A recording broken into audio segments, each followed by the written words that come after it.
तेने ब्रह्महृदाय आदिकवये मुह्यन्ति यं सूरयः तेजो वारिमृदां यथा विनिमयो यत्र त्रिसर्गो मृषा धाम्ना स्वेन सदा निरस्तकुहकं सत्यं परं धीमहि यं प्रव्रजन्तमनुपेतमपेतकृत्यं द्वैपायनो विरहकातर आजुहाव पुत्रेति तन्मयतया तरवोऽपि नेदुः तं सर्वभूतहृदयं मुनिमानतोऽस्मि निगमकल्पतरोर्गलितं फलं शुकमुखादमृतद्रवसंयुतं पिबत भागवतं रसमालयं मुहुरहो रसिका भुवि भावुकाः ಹರಿಕಥಾಮೃತಸಾರ ಗುರುಗಳ ಕರುಣದಿಂದಾಪನಿತು ಪೇಳುವೆ ಪರಮ ಭಗವದ್ಭಕ್ತರಿದನಾದರದಿ ಕೇಳುವುದು. ಶ್ರೀ ಗುರುಭ್ಯೋ ನಮಃ. ಹರಿ ಓಂ ಹರಿ ಓಂ ಹರಿ ಓಂ. ಪರಮಾತ್ಮನ ಸುಮಾರು 22 ಅವತಾರಗಳನ್ನು ಭಗವಂತ ತನ್ನ ಮೂಲ ರೂಪ ಪದ್ಮನಾಭ ಅನ್ನುವ ರೂಪದಿಂದಾಗಿ ಅನೇಕ ರೂಪಗಳನ್ನು ಸೃಷ್ಟಿ ಮಾಡುತ್ತಾನೆ ಅನ್ನೋದನ್ನು ನಿರೂಪಣೆ ಮಾಡಿದರು. ಇದನ್ನೆಲ್ಲ ಹೇಳುವಾಗ ಭಾಗವತದಲ್ಲಿ ಈ ಅವತಾರಗಳೆಲ್ಲ ನಿರೂಪಣೆ ಮಾಡಿದ್ದಾರೆ, ಭಾಗವತವನ್ನು ಹೇಳುತ್ತೇನೆ ಅಂತಂದಾಗ ಈ ಭಾಗವತ ಎನ್ನುವಂಥದ್ದನ್ನು ಮೊದಲು ಕೇಳಿದ್ದು ಯಾರು ಹೇಳಿದರು, ಯಾರು ಕೇಳಿದರು ಅಂತ ಕೇಳಿದಾಗ ಆಗ ಪರೀಕ್ಷಿನ್ ಮಹಾರಾಜರು ಇದನ್ನು ಶ್ರವಣ ಮಾಡಿದ್ದು ಅಂತಂದರು. ಪರೀಕ್ಷಿನ್ ಮಹಾರಾಜರು ಶ್ರವಣ ಮಾಡಿದ್ದು ಅಂದ ಕೂಡಲೇ ಆಗ ಸೂತ ಮಹಾಭಾಗ ವದನೋ ವದತಾಂಬರ ಕಥಾಂ ಭಾಗವತೀಂ ಪುಣ್ಯಾಂ ಯಾಮಾಹ ಭಗವಾನ್ ಶುಕಃ. ಶುಕಾಚಾರ್ಯರು ಮೊಟ್ಟ ಮೊದಲಿಗೆ ಈ ಭಾಗವತ ಎನ್ನುವಂಥ ಪುಣ್ಯಕಥೆಯನ್ನು ಯಾರಿಗೋಸ್ಕರ ಹೇಳಿದರು, ಯಾವ ಯುಗದಲ್ಲಿ ಹೇಳಿದರು, ಕಸ್ಮಿನ್ ಯುಗೆ ಪ್ರವೃತ್ತೇಯಂ ಸ್ಥಾನೇವ ಕೇನ ಹೇತುನ, ಯಾವ ಸ್ಥಳದಲ್ಲಿ ಹೇಳಿದರು, ಯಾವ ಕಾರಣದಿಂದ ಹೇಳಿದರು, ಇದನ್ನೆಲ್ಲ ನಮಗೆ ನಿರೂಪಣೆ ಮಾಡ್ರಿ.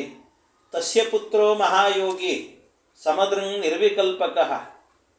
ಇವರು ಶುಕಾಚಾರ್ಯರು ಅಂತಂದರೆ ಸಾಮಾನ್ಯ ವ್ಯಕ್ತಿಗಳಲ್ಲ, ಅವರು ಮಹಾವೈರಾಗ್ಯಶಾಲಿಗಳಂತೆ. ಮಹಾವೈರಾಗ್ಯಶಾಲಿಗಳು. ಎಂಥ ವೈರಾಗ್ಯ ಅವರದ್ದು ಅಂತಂದರೆ ಅವರು ಮೈ ಮೇಲೆ ಒಂದು ಬಟ್ಟೆ ಇಲ್ಲ, ಅವರಿಗೆ ಬರೀ ಒಂದು ಕೌಪಿನ ಹಾಕ್ಕೊಂಡಿರ್ತಾರಂತೆ. ಮೈಯೆಲ್ಲ ಮಣ್ಣು, ಅದು ಧೂಳು ಇರ್ತದಂತೆ. ಏನೋ ಜಟೆ ಬಿಟ್ಕೊಂಡಿರ್ತಾರೆ, ವಿಚಿತ್ರವಾಗಿರ್ತಾರೆ ನೋಡಲಿಕ್ಕೆ. ಆದರೂ ಒಂದು ಸ್ಫುರದ್ ರೂಪ ಎನ್ನುವುದು ಕಾಣ್ತಿರ್ತದಂತೆ. ಅದ್ಭುತವಾದಂಥ ರೂಪ, ಒಳ್ಳೆ ತೇಜಸ್ಸು ಕಾಂತಿ ಹೊಳಿತಿರ್ತದಂತೆ. ಅಂಥ ದಿವ್ಯವಾಗಿರುವಂಥ ಉನ್ಮತ್ತ ಮೂಕ ಜಡವತು ವಿಚರನ್ ಗಜಸಾಕ್ವಯೇ. ಒಳ್ಳೆ ಉನ್ಮತ್ತರಂತೆ, ಏನು ಮಾತನಾಡದೇನೆ ಸುಮ್ಮನೆ ಜಡದಂತೆ ಹೋಗ್ತಾ ಇರ್ತಾರೆ ಅಂಥವರು. ಅಷ್ಟೇ ಅಲ್ಲ, ಅವರು ಎಲ್ಲಿಯಾದರೂ ಕೂಡ ಬಂದರು ಅಂತಾದರೆ ಒಂದು ಜಾಗದಲ್ಲಿ ಎಷ್ಟು ಹೊತ್ತಿರ್ತಿದ್ರು ಅಂತಂದರೆ ಸಗೋದೋಹನ ಮಾತ್ರಂ ಹಿ ಗೃಹೇಶ ಗೃಹಮೇಧಿನಾಂ ಅವೇಕ್ಷತೆ ಮಹಾಭಾಗ ತೀರ್ಥೀಕುರ್ವಂ ತದಾಶ್ರಮಂ.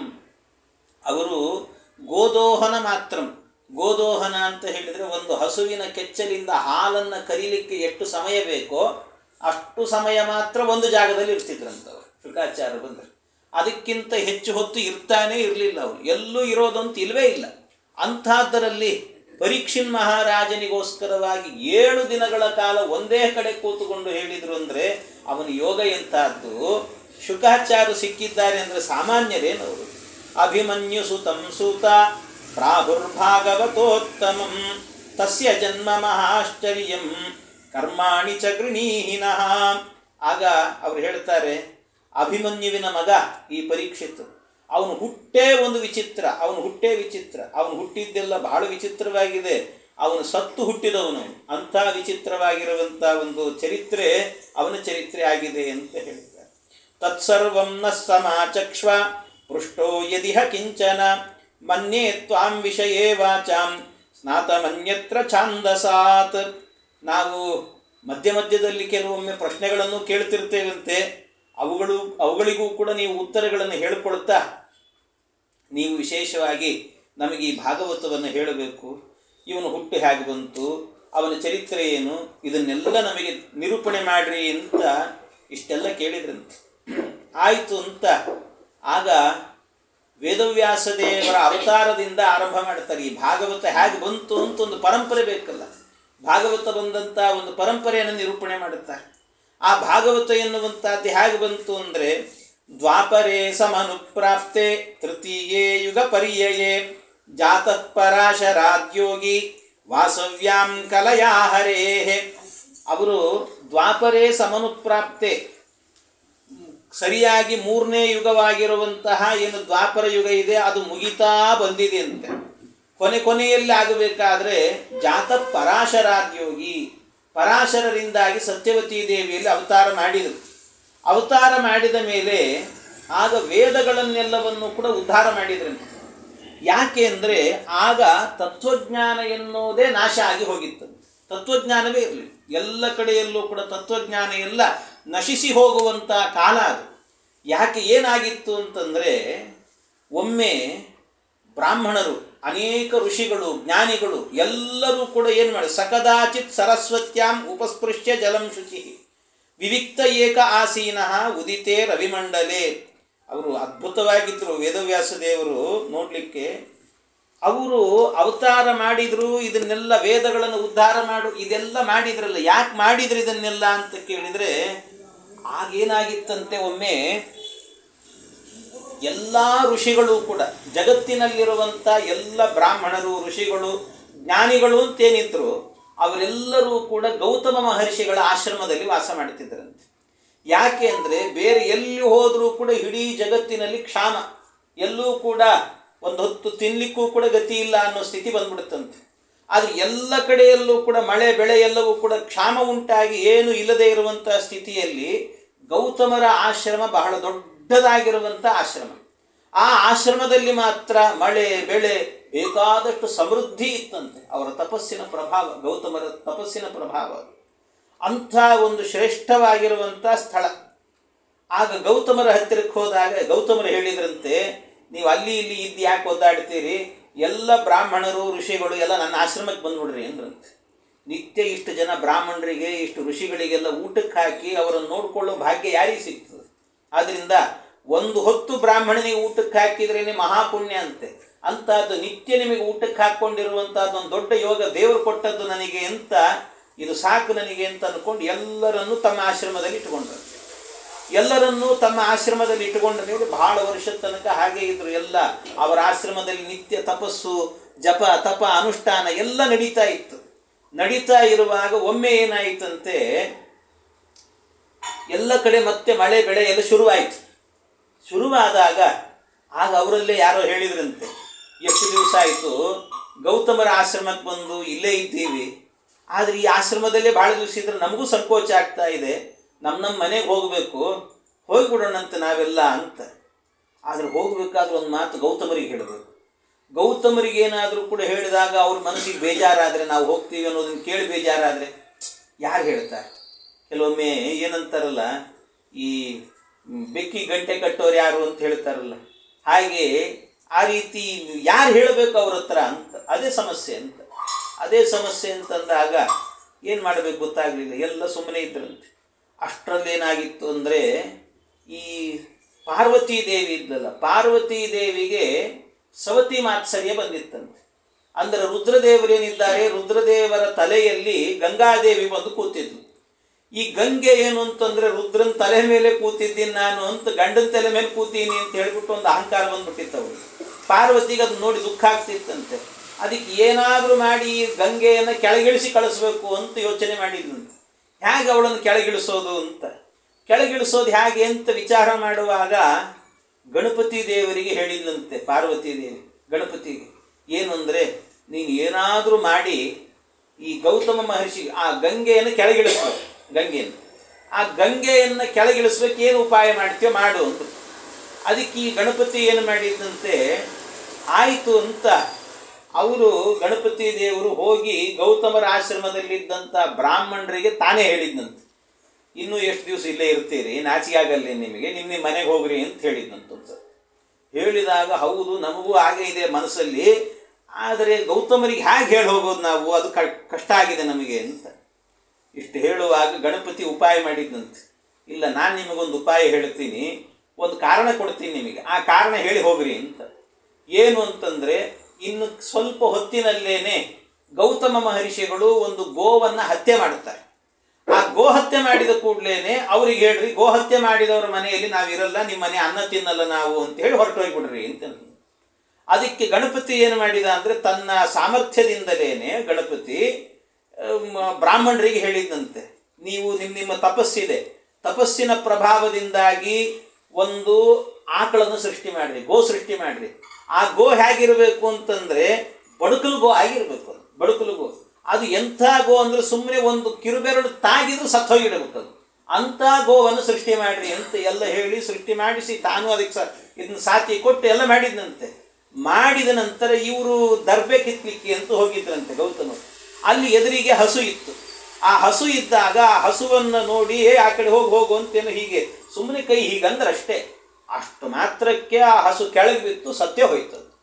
ಇದೆಲ್ಲ ಬ್ರಾಹ್ಮಣರು ಬಂದರು, ಋಷಿಗಳೆಲ್ಲ ಬಂದು, ಸ್ವಾಮಿ ನೀವು ಗೋ ಹತ್ಯೆ ಮಾಡಿದ್ದೀರಿ, ನಿಮ್ಮ ಮನೇಲಿ ಇರಲ್ಲ ಅಂದರು. ನಿಮ್ಮ ಮನೇಲಿ ಇರಲ್ಲ, ನಾವು ಹೊರಟು ಹೋಗ್ತೀವಿ. ಎಲ್ಲ ಹೋಗ್ಬಿಟ್ರಂತೆ. ಇವ್ರಿಗೆ ಭಾಳ ಬೇಜಾರಾಯ್ತು ರೀ, ಗೌತಮರಿಗೆ ಭಾರಿ ಬೇಜಾರಾಯಿತು. ಎಷ್ಟು ಬೇಜಾರಾಯಿತು, ಬಹಳ ದುಃಖವನ್ನು ಪಟ್ಟು ಆಮೇಲೆ ಏನು ಮಾಡಿದ್ರು, ನನ್ನ ಕೈಯಿಂದ ಒಂದು ಗೋಹತ್ಯೆ ಮಾಡಿದ್ದೀನಲ್ಲ, ಈ ಪಾಪ ನನಗೆ ಬರಬಾರದು ಅಂತ ಮತ್ತೆ ನಿರಂತರವಾಗಿ ರುದ್ರದೇವರ ತಪಸ್ಸು ಮಾಡಿದ್ರಂತೆ.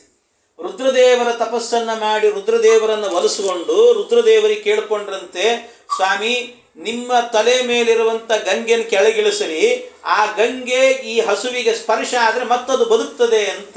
ಆದ್ದರಿಂದ ಗಂಗಾ ಸ್ಪರ್ಶ ಆಗಬೇಕು, ನಿಮ್ಮ ತಲೆಯಿಂದ ಗಂಗೆಯನ್ನು ಕೆಳಗಿಳಿಸಿರಿ ಅಂತಂದ್ರೆ ಆಯಿತು ಅಂತ ರುದ್ರದೇವರು ಅವರ ತಪಸ್ಸಿಗೆ ಮೆಚ್ಚಿ ಗಂಗೆಯನ್ನು ಕೆಳಗಿಳಿಸಿದರು. ಅಂತೂ ಗಣಪತಿಗೆ ತಾನು ಅಂದ್ಕೊಂಡಿದ್ದ ಕೆಲಸ ಆಯಿತು. ಪಾರ್ವತಿ ದೇವಿಗೆ ಏನು ಮಾತು ಕೊಟ್ಟಿದ್ನು, ಸೌತಿನ ಕೆಳಗಿಳಿಸ್ಬೇಕು, ಅದು ಆಯಿತು ಅವರಿಗೆ. ಅದು ಆಯಿತು, ಗಂಗೆ ಬಂದು ಅದು ಹಸುವಿನ ಮೇಲೆ ಹರ್ಕೊಂಡು ಹೋಯಿತು. ಹಸು ಮತ್ತೆ ಎದ್ದು ಒಳ್ಳೆ ದಷ್ಟಪುಷ್ಟವಾಗಿ ಬಿಡುತ್ತಂಥದ್ದು. ಆ ಗಂಗೆ ಸ್ಪರ್ಶ ಮಾತ್ರದಿಂದಲೇ ಆಯಿತು. ಹಾಗೆ ಆ ರುದ್ರದೇವರ ತಲೆಯಲ್ಲಿದ್ದಂಥ ಗಂಗೆಯನ್ನು ಕೆಳಗೆ ಹರಿಸಿದ್ರಲ್ಲ, ಆಗಲೇ ಆ ನದಿಗೆ ಇನ್ನೊಂದು ಹೆಸರು ಬಂತು. ಏನು, ಗೋದಾವರಿ ಅಂತ ಹೆಸರು ಬರ್ತದೆ. ಗೋದಾವರಿ ನದಿ ಅಂತ ಹೇಳ್ತಾರೆ, ಗೋದವಾರಿ ಅಂತ. ಗೋದವಾರಿ ಅಂತ ಹೇಳಿದರೆ ಗೋ ಅಂದರೆ ಹಸು ಅಂತ ಅರ್ಥ, ಆಕಳು ಅಂತ ಅರ್ಥ. ವಾರಿ ಅಂದರೆ ನೀರು ಅಂತ ಅರ್ಥ. ಗೋದ ಅಂದರೆ ಗೋವಿಗೆ ಪ್ರಾಣ ದಾನವನ್ನು ಮಾಡಿದಂಥ ನೀರು, ಆದ್ದರಿಂದ ಅದಕ್ಕೆ ಗೋದವಾರಿ ಅಂತ ಕರೀತಾರೆ. ಅದೇ ಸ್ವಲ್ಪ ಈ ನಮ್ಮ ಭಾಷೆಯಲ್ಲಿ ಗೋದಾವರಿ ಅಂತ ಆಗಿದೆ. ವಾ ಅನ್ನೋಲ್ಲಿ ದೀರ್ಘ ಇದ್ದಿದ್ದು ದಾಗ್ ಬಂದ್ಬಿಟ್ಟಿದೆ, ಹೀಗೆಲ್ಲ. ಆದ್ದರಿಂದ ಈ ರೀತಿಯಲ್ಲಿ ಅದಕ್ಕೆ ಗೋದವಾರಿ ಅಂತ, ಗೋದಾವರಿ ಅಂತ ಹೆಸರು ಬಂತು. ಈ ಗೋದಾವರಿ ಎನ್ನುವಂಥ ನದಿ ಇದೆ ಅಲ್ವ, ಬಹಳ ದಿವ್ಯವಾಗಿರುವಂಥ ನದಿ. ಇದು ಹರಿತು. ಆಮೇಲೆ ಗೌತಮರಿಗೆ ಸಿಟ್ಟು ಬಂತು. ಇಷ್ಟೆಲ್ಲ ನಡೆದದ್ದು ಯಾರಿಂದ? ಈ ಬ್ರಾಹ್ಮಣರಿಂದ. ನಾನಿಷ್ಟು ದಿವಸ ಈ ಬ್ರಾಹ್ಮಣರನ್ನ ಮನೆಯಲ್ಲಿಟ್ಟುಕೊಂಡು ಊಟಕ್ಕೆ ಹಾಕಿ ಋಷಿಗಳಿಗೆಲ್ಲ ಆಶ್ರಯ ಕೊಟ್ಟು ಎಲ್ಲ ಮಾಡಿದರೆ ನನಗೇನೆ ಗೋಹತ್ಯೆ ಮಾಡಿದ ಪಾಪ ಬರುವಂತೆ ಮಾಡಿ ಹೋದ್ರಲ್ಲ, ಎಂಥ ದುಶ್ಚರ್ಯವನ್ನು ಮಾಡಿದ್ದಾರೆ ಇವರು. ಅದಕ್ಕೆ ಸಿಟ್ಟಿನಿಂದ ಶಾಪ ಹಾಕಿದ್ರಂತೆ. ಏನು ಬ್ರಾಹ್ಮಣರಿಗೆ ತತ್ವಜ್ಞಾನ ಇದೆ ಈ ಋಷಿಗಳಿಗೆ, ಆ ತತ್ವಜ್ಞಾನ ಎಲ್ಲ ನಾಶ ಆಗಿ ಹೋಗಲಿ ಅಂತ ಶಾಪ ಹಾಕಿದರು. ತತ್ವಜ್ಞಾನ ಎಲ್ಲ ನಾಶ ಆಗಿ ಅಂತ ಶಾಪ ಹಾಕಿದಾಗ ಎಲ್ಲ ಬ್ರಾಹ್ಮಣರ ತತ್ವಜ್ಞಾನ ಎಲ್ಲ ಹೋಗಿಬಿಡ್ತು. ಹೋದಾಗ ಏನೋ ವಿಚಿತ್ರವಾಗಿ ಬದುಕ್ತಾ ಇದ್ರು. ಆ ಕಾಲದಲ್ಲಿ ದೇವತೆಗಳಿಗೆ ನಿತ್ಯ ಹೋಮ ಹವನ ಎಲ್ಲ ನಡಿಬೇಕಲ್ಲ, ಯಾವುದು ನಡೀತಿರಲಿಲ್ಲ. ಆಗ ದೇವತೆಗಳೆಲ್ಲ ಪ್ರಾರ್ಥನೆ ಮಾಡಿದ್ರಂತೆ ಭಗವಂತನ ಬಳಿಯಲ್ಲಿ, ದೇವರೇ ನೀನೇ ಅವತಾರವನ್ನು ಮಾಡಿ ಮತ್ತೆ ವೇದವನ್ನು ಉದ್ಧಾರ ಮಾಡಿ ಎಲ್ಲರಿಗೂ ಕೂಡ ನೀವು ಈ ವೇದಾಂತಗಳನ್ನು ಪ್ರವೃತ್ತಿ ಮಾಡಿಸಿದರೆ ಅವುಗಳು ಮುಂದೆ ಎಲ್ಲ ಪಾಠ ಪ್ರವಚನದ ರೂಪದಲ್ಲಿ ಬಂದರೆ ಮತ್ತೆ ಲೋಕ ಎನ್ನುವಂಥದ್ದು ಕ್ಷೇಮವಾಗಿರುತ್ತದೆ, ಅದನ್ನು ತಾವು ಮಾಡಬೇಕು ಅಂತ ಇಷ್ಟು ಪ್ರಾರ್ಥನೆ ಮಾಡಿದ್ರಂತೆ ದೇವತೆಗಳೆಲ್ಲ. ಆಗ ಪ್ರಾರ್ಥನೆಯನ್ನು ಮಾಡಿದಾಗ ಎಲ್ಲ ಆಯಿತು ಅಂತ ಭಗವಂತ ಆಗಲೇನೆ ಹಿಂದೆ ಹೇಳಿದ್ದನ್ನು ನೆನಪಿಟ್ಟುಕೊಂಡಿರಬೇಕು. ಸತ್ಯವತಿ ದೇವಿ ಮತ್ತು ಪರಾಶರರು ಅವರಿಬ್ಬರಿಗೂ ಕೂಡ ಮಗನಾಗಿ ಭಗವಂತ ಅವತಾರ ಮಾಡಿದ, ಅದೇ ವ್ಯಾಸ ಅವತಾರ ಅಂತ. ಆ ವೇದವ್ಯಾಸ ದೇವರೇ ಭಾಗವತವನ್ನು ರಚನೆ ಮಾಡಿದರು. ಆ ವೇದವ್ಯಾಸ ದೇವರು ಅವತಾರ ಮಾಡಿದ ನಂತರ ಎಲ್ಲ ವೇದಗಳನ್ನು ಕೂಡ, ಅಂದರೆ ವೇದಗಳು ಅಸ್ತವ್ಯಸ್ತವಾಗಿದ್ವು. ಇದು ಋಗ್ವೇದ, ಇದು ಯಜುರ್ವೇದ, ಇದು ಸಾಮವೇದ, ಇದು ಅಥರ್ವವೇದ ಅಂತ ವ್ಯವಸ್ಥೆಯನ್ನು ಮಾಡಿರುವಂತಹದ್ದು ಪರಮಾತ್ಮ ಭಗವಂತ. ಆ ವ್ಯವಸ್ಥೆಯನ್ನು ಮಾಡಿದಂತೆ ದೇವರು. ಈ ದೇವರು ಆ ವ್ಯವಸ್ಥೆಯನ್ನು ಮಾಡಿದ ನಂತರ ಅದಕ್ಕೆ ಒಂದಷ್ಟು ಜನ ಶುಕಾಚಾರ್ಯರು ಅವರ ಶಿಷ್ಯರಾಗಿದ್ದರು. ಅದಲ್ಲದೇನೆ ಬೇರೆ ಬೇರೆ ಶಿಷ್ಯರನ್ನು ಕೂಡ ಇಟ್ಟುಕೊಂಡಿದ್ರಂತೆ. ಶೇಷದೇವರ ಆವೇಶ ಇರುವಂಥ ಪೈಲಮುನಿ ಇದ್ದರು, ಗರುಡದೇವರ ಆವೇಶ ಇರುವಂಥ ಸುಮಂತು ಅನ್ನುವಂಥವನು, ಬ್ರಹ್ಮದೇವರ ಆವೇಶ ಇರುವಂಥ ವೈಶಂಪಾಯನರು, ಇಂದ್ರದೇವರ ಆವೇಶ ಇರುವಂಥ ಜೈಮಿನಿ ಮುನಿಗಳು, ಇವರೆಲ್ಲರೂ ಕೂಡ ವೇದವ್ಯಾಸ ದೇವರ ಶಿಷ್ಯರಾಗಿದ್ದರಂತೆ. ಋಗ್ವೇದವನ್ನು ಚೆನ್ನಾಗಿ ರಚನೆ ಮಾಡಿ, ಅಂದರೆ ಅದನ್ನೆಲ್ಲ ವ್ಯವಸ್ಥೆ ಮಾಡಿ ಅದರ ಉಪದೇಶವನ್ನು ಮಾಡಿದ್ದು ಪೈಲಮುನಿಗೆ. ಅದನ್ನೆಲ್ಲ ಮುಂದೆಲ್ಲ ಎಲ್ಲ ಕಡೆಯಲ್ಲೂ ಕೂಡ ಋಗ್ವೇದವನ್ನು ಪ್ರವೃತ್ತಿ ಮಾಡಿಸಬೇಕು, ಅದನ್ನು ಉಳಿಸ್ಬೇಕು ಅಂತ ಅವರಿಗೆ ಆ ಜವಾಬ್ದಾರಿ ಕೊಟ್ಟರಂತೆ. ಇನ್ನು ಕೃಷ್ಣ ಯಜುರ್ವೇದ, ಯಜುರ್ವೇದದಲ್ಲಿ ಶುಕ್ಲ ಯಜುರ್ವೇದ, ಕೃಷ್ಣ ಯಜುರ್ವೇದ ಅಂತಿದೆ.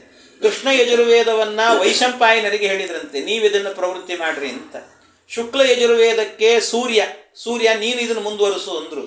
ಸಾಮವೇದಕ್ಕೆ ಜೈಮಿನಿ ಮುನಿಗಳು, ಇನ್ನು ಅಥರ್ವ ವೇದಕ್ಕೆ ಸುಮಂತು, ಇವರೆಲ್ಲರನ್ನೂ ಕೂಡ ಇದನ್ನು ಪ್ರವೃತ್ತಿ ಮಾಡ್ತಾ ಹೋಗ್ರಿ ಅಂತ ವ್ಯವಸ್ಥೆ ಮಾಡಿದ್ರಂತೆ.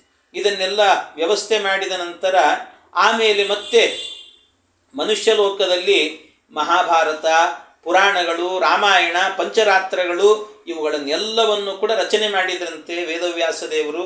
ಇಷ್ಟೆಲ್ಲ ರಚನೆ ಮಾಡಿದಾಗ ಮಹಾಭಾರತ ಎಲ್ಲ ರಚನೆಗಳು ಕೂಡ ಆಗಿ ಹೋಗಿದ್ದಾವೆ. ಇಷ್ಟೂ ರಚನೆ ಆಗಿದ್ದಾಗ ಒಮ್ಮೆ ಏನಾಯಿತಂತೆ, ನಾರದ ಮಹರ್ಷಿಗಳು ವೇದವ್ಯಾಸ ದೇವರ ಬಳಿಗೆ ಬಂದರಂತೆ. ವೇದವ್ಯಾಸ ದೇವರ ಬಳಿಗೆ ನಾರದ ಮಹರ್ಷಿಗಳು ಬಂದು ನಾರದರು ಕೇಳ್ತಾರಂತೆ, ಸ್ವಾಮಿ ನೀವು ಎಲ್ಲ ರಚನೆ ಮಾಡಿದ್ದೀರಿ, ಮಹಾಭಾರತ ಎಲ್ಲ ರಚನೆ ಮಾಡಿದ್ದೀರಿ, ಆದರೆ ಎಲ್ಲ ಗುಹ್ಯ ಭಾಷೆ, ದರ್ಶನ ಭಾಷೆ ಇದರಲ್ಲಿ ಅಂದರೆ ಸ್ವಲ್ಪ ಅರ್ಥ ಆಗುವುದಿಲ್ಲ. ಗುಹ್ಯ ಭಾಷೆ ಅಂದರೆ ಮೇಲ್ನೋಟಕ್ಕೆ ಒಂದು ಅರ್ಥ ಇರ್ತದೆ, ಒಳಾರ್ಥ ಬೇರೆಯೇ ಇರ್ತದೆ. ನಮಗೆ ಮೇಲ್ನೋಟಕ್ಕೇನೋ ಅರ್ಥ ಆಗಿರ್ತದೆ, ಆದರೆ ಮಹಾಭಾರತದಲ್ಲಿ ಒಂದು ಶ್ಲೋಕ ಸುಮ್ಮನೆ ಹೇಳ್ತೀನಿ, ಗುಹ್ಯ ಭಾಷೆ ಹೇಗಿರುತ್ತದೆ ಅನ್ನೋದಕ್ಕೆ ನೋಡ್ರಿ, ಒಂದು ಶ್ಲೋಕ ಇದೆ ಮಹಾಭಾರತದಲ್ಲಿ ಬರುತ್ತದೆ. ಏನದು ಶ್ಲೋಕ ಅಂತಂದರೆ, ಒಂದು ಉಪಾಖ್ಯಾನದಲ್ಲಿ ಹೇಳುವಾಗ, ಕೇಶವಂ ಪತಿತಂ ದೃಷ್ಟ್ವಾ ಪಾಂಡವಾ ಹರ್ಷ ನಿರ್ಭರಾಃ ರುದಂತಿ ಕೌರವಾ ಸರ್ವೇ ಹಾ ಹಾ ಕೇಶವ ಕೇಶವ. ಹಾಗಿದೆ ನೋಡ್ರಿ ಇದು ಶ್ಲೋಕ. ಇದರ ಅರ್ಥ ಏನು ಗೊತ್ತಾ? ಕೇಶವಂ ಪತಿತಂ ದೃಷ್ಟ, ಕೇಶವ ಅಂದರೆ ಕೃಷ್ಣ ಅಂತ ಅರ್ಥ. ಕೃಷ್ಣ ಕೇಶವಂ ಪತಿತಂ ದೃಷ್ಟ, ಕೇಶವ ಕೃಷ್ಣ ಒಂದು ಸರ್ತಿ ಎಡವಿ ಬಿದ್ದಂತೆ, ಎಲ್ಲೋ ಕೆಳಗೆ ಬಿದ್ದ. ಅವನು ಬಿದ್ದಾಗ ಪಾಂಡವ ಹರ್ಷ ನಿರ್ಭರಾಹ, ಪಾಂಡವರಿಗೆ ಎಷ್ಟು ಸಂತೋಷ ಆಯಿತು ಅಂದರೆ ಖುಷಿ ಕುಣಿದು ಕುಪ್ಪಳಿಸ್ಬಿಟ್ರಂತವ್ರು. ಪಾಂಡವ ಹರ್ಷ ನಿರ್ಭರಾಹ. ಆಮೇಲೆ ರುದಂತಿ ಕೌರವಾ ಸರ್ವೇ, ರುದಂತಿ ಕೌರವಾಹ, ಕೌರವರು ಅಯ್ಯೋ ಕೇಶವ ಬಿದ್ದನಲ್ಲ, ಅವನು ಬಿದ್ದ ಅಂತ ಕೇಶವ ಕೇಶವ ಅಂತ, ಹಾ ಕೇಶವ ಕೇಶವ, ಅಯ್ಯೋ ಕೃಷ್ಣ ಬಿದ್ದೆಲ್ಲೋ ಅಂತ ಕಣ್ಣೀರು ಹಾಕಿದ್ರಂತೆ. ಕೌರವರು ಕಣ್ಣೀರು ಹಾಕಿದ್ರಂತೆ. ಎಷ್ಟು ವಿಚಿತ್ರವಾಗಿದೆ ಶ್ಲೋಕ. ಮೇಲ್ನೋಟಕ್ಕೆ ಇರುವಂಥ ಶ್ಲೋಕ ಹೀಗೇನೆ, ಕೇಶವಂ ಪತಿತಂ ದೃಷ್ಟ ಪಾಂಡವಾ ಹರ್ಷ ನಿರ್ಭರಾಹ ರುದಂತಿ ಕೌರವಾ ಸರ್ವೇ ಹಾ ಕೇಶವ ಕೇಶವ, ಅಯ್ಯೋ ಕೇಶವ ಬಿದ್ದೆಲ್ಲೋ ಅಂತ ಈ ಕೌರವರು ಅತ್ರು ಅಂತ ಹೀಗಿದೆ ಶ್ಲೋಕ. ಇದೆಲ್ಲ ಮುಖ್ಯ ಭಾಷೆ, ಇದೆಲ್ಲ ಅರ್ಥ ಆಗುವುದಿಲ್ಲ ಅಷ್ಟು ಸುಲಭವಾಗಿ. ಇಂಥ ಭಾಷೆಯಲ್ಲೇನೆ ಅನೇಕ ಕಡೆಯಲ್ಲಿ ಮಹಾಭಾರತದಲ್ಲಿ ಬರೆದಿದ್ದಾರೆ. ಇದೆಲ್ಲ ಅರ್ಥ ಆಗಬೇಕು ಅಂದರೆ ಮಧ್ವಾಚಾರ್ಯರು ಬರೆದಿರುವಂಥ ಮಹಾಭಾರತ ತಾತ್ಪರ್ಯ ನಿರ್ಣಯ, ಈ ಗ್ರಂಥಗಳನ್ನೆಲ್ಲ ಆಚಾರ್ಯರ ಶಾಸ್ತ್ರದ ಹಿನ್ನೆಲೆಯಲ್ಲಿ ಹೋದರೆ ಮಾತ್ರ ಅರ್ಥ ಆಗ್ತದೆ, ಇಲ್ಲದಿದ್ದರೆ ಅರ್ಥ ಆಗಲ್ಲ. ಅದಕ್ಕೆ ಅದರ ಅರ್ಥ ಏನು ಗೊತ್ತಾ? ನಿಜವಾಗಲೂ ಹಾಗೆ ಅರ್ಥ ಅಲ್ಲವೇ ಅಲ್ಲ. ಕೇಶವಂ ಪತಿತಂ ದೃಷ್ಟ ಅಂತ ಅನ್ನೋದಕ್ಕೆ ಅರ್ಥವೇ ಬೇರೆ. ಅದಕ್ಕೆ ಅರ್ಥ ಏನು ಗೊತ್ತಾ? ಅಲ್ಲಿ ಇರುವಂಥ ಉಪಾಖ್ಯಾನ ಏನು ಅಂತ ಹೇಳಿದರೆ, ಯಾವುದೋ ಒಂದು ಪಕ್ಷಿಯ ಕಥೆ ಹೇಳ್ತಾ ಇರೋದಲ್ಲಿ, ಆ ಸಂದರ್ಭದಲ್ಲಿ ಒಂದು ಪಕ್ಷಿಯ ಕಥೆಯನ್ನು ಹೇಳುವಾಗ ಏನಾಯಿತು ಅಂತ ಹೇಳಿದರೆ, ಪಾಂಡವ ಅಂತ ಒಂದು ಪಾಂಡವ ಜಾತಿಗೆ ಸೇರಿದ ಒಂದು ಪಕ್ಷಿ ಇದೆ, ಇನ್ನೊಂದು ಕುರವ ಅಂದರೆ ಕೌರವ ಅನ್ನುವಂಥ ಜಾತಿಗೆ ಸೇರಿದಂಥ ಒಂದು ಪಕ್ಷಿ ಇದೆ. ಆ ಪಕ್ಷಿಗಳಲ್ಲಿ ಏನಾಯಿತು ಅಂತಂದರೆ, ಒಮ್ಮೆ ಕೇಶವಂ ಪತಿತಂ ದೃಷ್ಟ, ಸಂಸ್ಕೃತದಲ್ಲಿ ಕಾ ಅನ್ನೋದಕ್ಕೆ ಅರ್ಥ ಏನು ಅಂದರೆ ನೀರು ಅಂತ ಅರ್ಥ.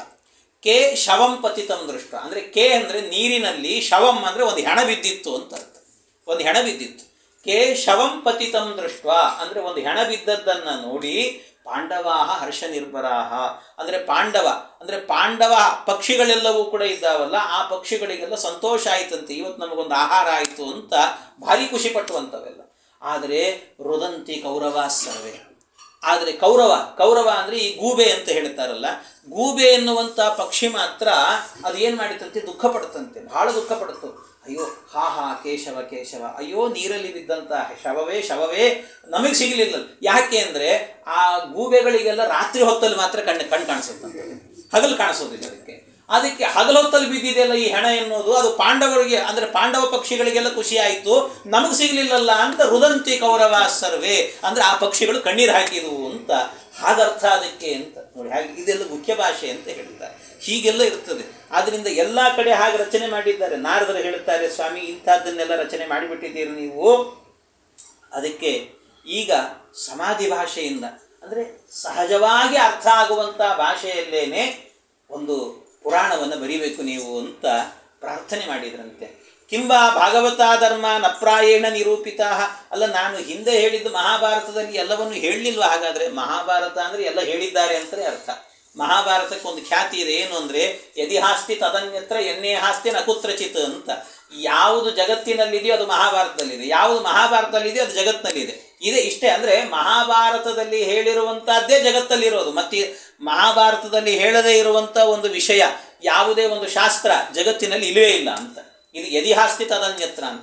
ಹಾಗಿದ್ದ ಮೇಲೆ ಮತ್ತೆ ಎಲ್ಲ ಹೇಳಿ ಆದಮೇಲೆ ಮತ್ತೆ ಯಾಕೆ ಹೇಳಬೇಕು ಅಂದರೆ ಅದಕ್ಕೆ ಅಭಿಪ್ರಾಯ ಏನು ಅಂತ ಹೇಳಿದರೆ, ಅದರಲ್ಲಿ ಹೇಳಿದ್ದೀರಿ ಆದರೆ ಮುಖ್ಯ ಭಾಷೆಯಲ್ಲಿ ಹೇಳಿದ್ದೀರಿ, ಇಲ್ಲಿ ಸಮಾಧಿ ಭಾಷೆಯಲ್ಲಿ ಹೇಳಿ ಅನ್ನುವ ದೃಷ್ಟಿಯಿಂದಾಗಿ ಆ ಅರ್ಥದಲ್ಲಿ ಕೇಳ್ತಾ ಇದ್ದಾರಂತೆ ಭಗವಂತನನ್ನು. ಸ್ವಾಮಿ ನೀವೊಂದು ಭಾಗವತವನ್ನು ರಚನೆ ಮಾಡಬೇಕು ಅಂತ ಕೇಳಿದಾಗ ಆಗ ಪರಮಾತ್ಮನ ಬಗ್ಗೆ ಹೇಳುತ್ತಾರೆ. ನಾರದ ಮಹರ್ಷಿಗಳು ಹೇಳುತ್ತಾರೆ, ನಾರದರೇನೆ ಸ್ವಾಮಿ ಭವತಾ ಅನುದಿತ ಪ್ರಾಯಂ ಯಶೋ ಭಗವತೋ ಮಲಂ. ನೀವು ಎಲ್ಲವನ್ನೂ ಕೂಡ ಮಹಾಭಾರತದಲ್ಲೇ ಹೇಳಿದ್ದೀರಿ, ಆದರೂ ಕೂಡ ಅಶಕ್ತರಾದವರಿಗೆ ಅದನ್ನು ತಿಳಿಲಿಕ್ಕೆ ಸಾಧ್ಯ ಇಲ್ಲ. ಏನೈವಾಸೌ ನ ತುಷ್ಯೇತ ಮನ್ಯೇತ ದರ್ಶನಂ ಕಿಲ. ಒಂದೋ ದರ್ಶನದಲ್ಲಿ ಅಥವಾ ಮುಖ್ಯ ಭಾಷೆಯಲ್ಲೆಲ್ಲ ಹೇಳಿಬಿಟ್ಟಿದ್ದೀರಿ ನೀವು, ಆದ್ದರಿಂದ ಅಷ್ಟು ಸುಲಭವಾಗಿ ಅರ್ಥ ಆಗೋದಿಲ್ಲ ಎಲ್ರಿಗೂ ಕೂಡ. ಸಮಾಧಿ ಭಾಷೆಯಲ್ಲೂ ಕೂಡ ಹೇಳಿ ನೀವು ಅಂತ. ಅಥೋ ಮಹಾಭಾಗ ಭವಾನ ಮೋಗದೃಕ್ ಶುಚಿಶ್ರವ ಸತ್ಯರಥೋ ಧೃತೌ ವ್ರತಃ ಉರುಕ್ರಮಸ್ಯಾಖಿಲ ಬಂಧ ಮುಕ್ತಯೇ ಸಮಾಧಿನಾನುಸ್ಮರಯತ್ ವಿಚೇಷ್ಟಿತಂ. ಸಮಾಧಿನ ಅನುಸ್ಮರ ಅಂದರೆ ಸಮಾಧಿ ಭಾಷೆಯಲ್ಲಿ ಹೇಳಿ ಭಾಗವತವನ್ನು ತಾವು ರಚನೆ ಮಾಡಬೇಕು ಅಂತ ಕೇಳಿದ್ರಂತೆ.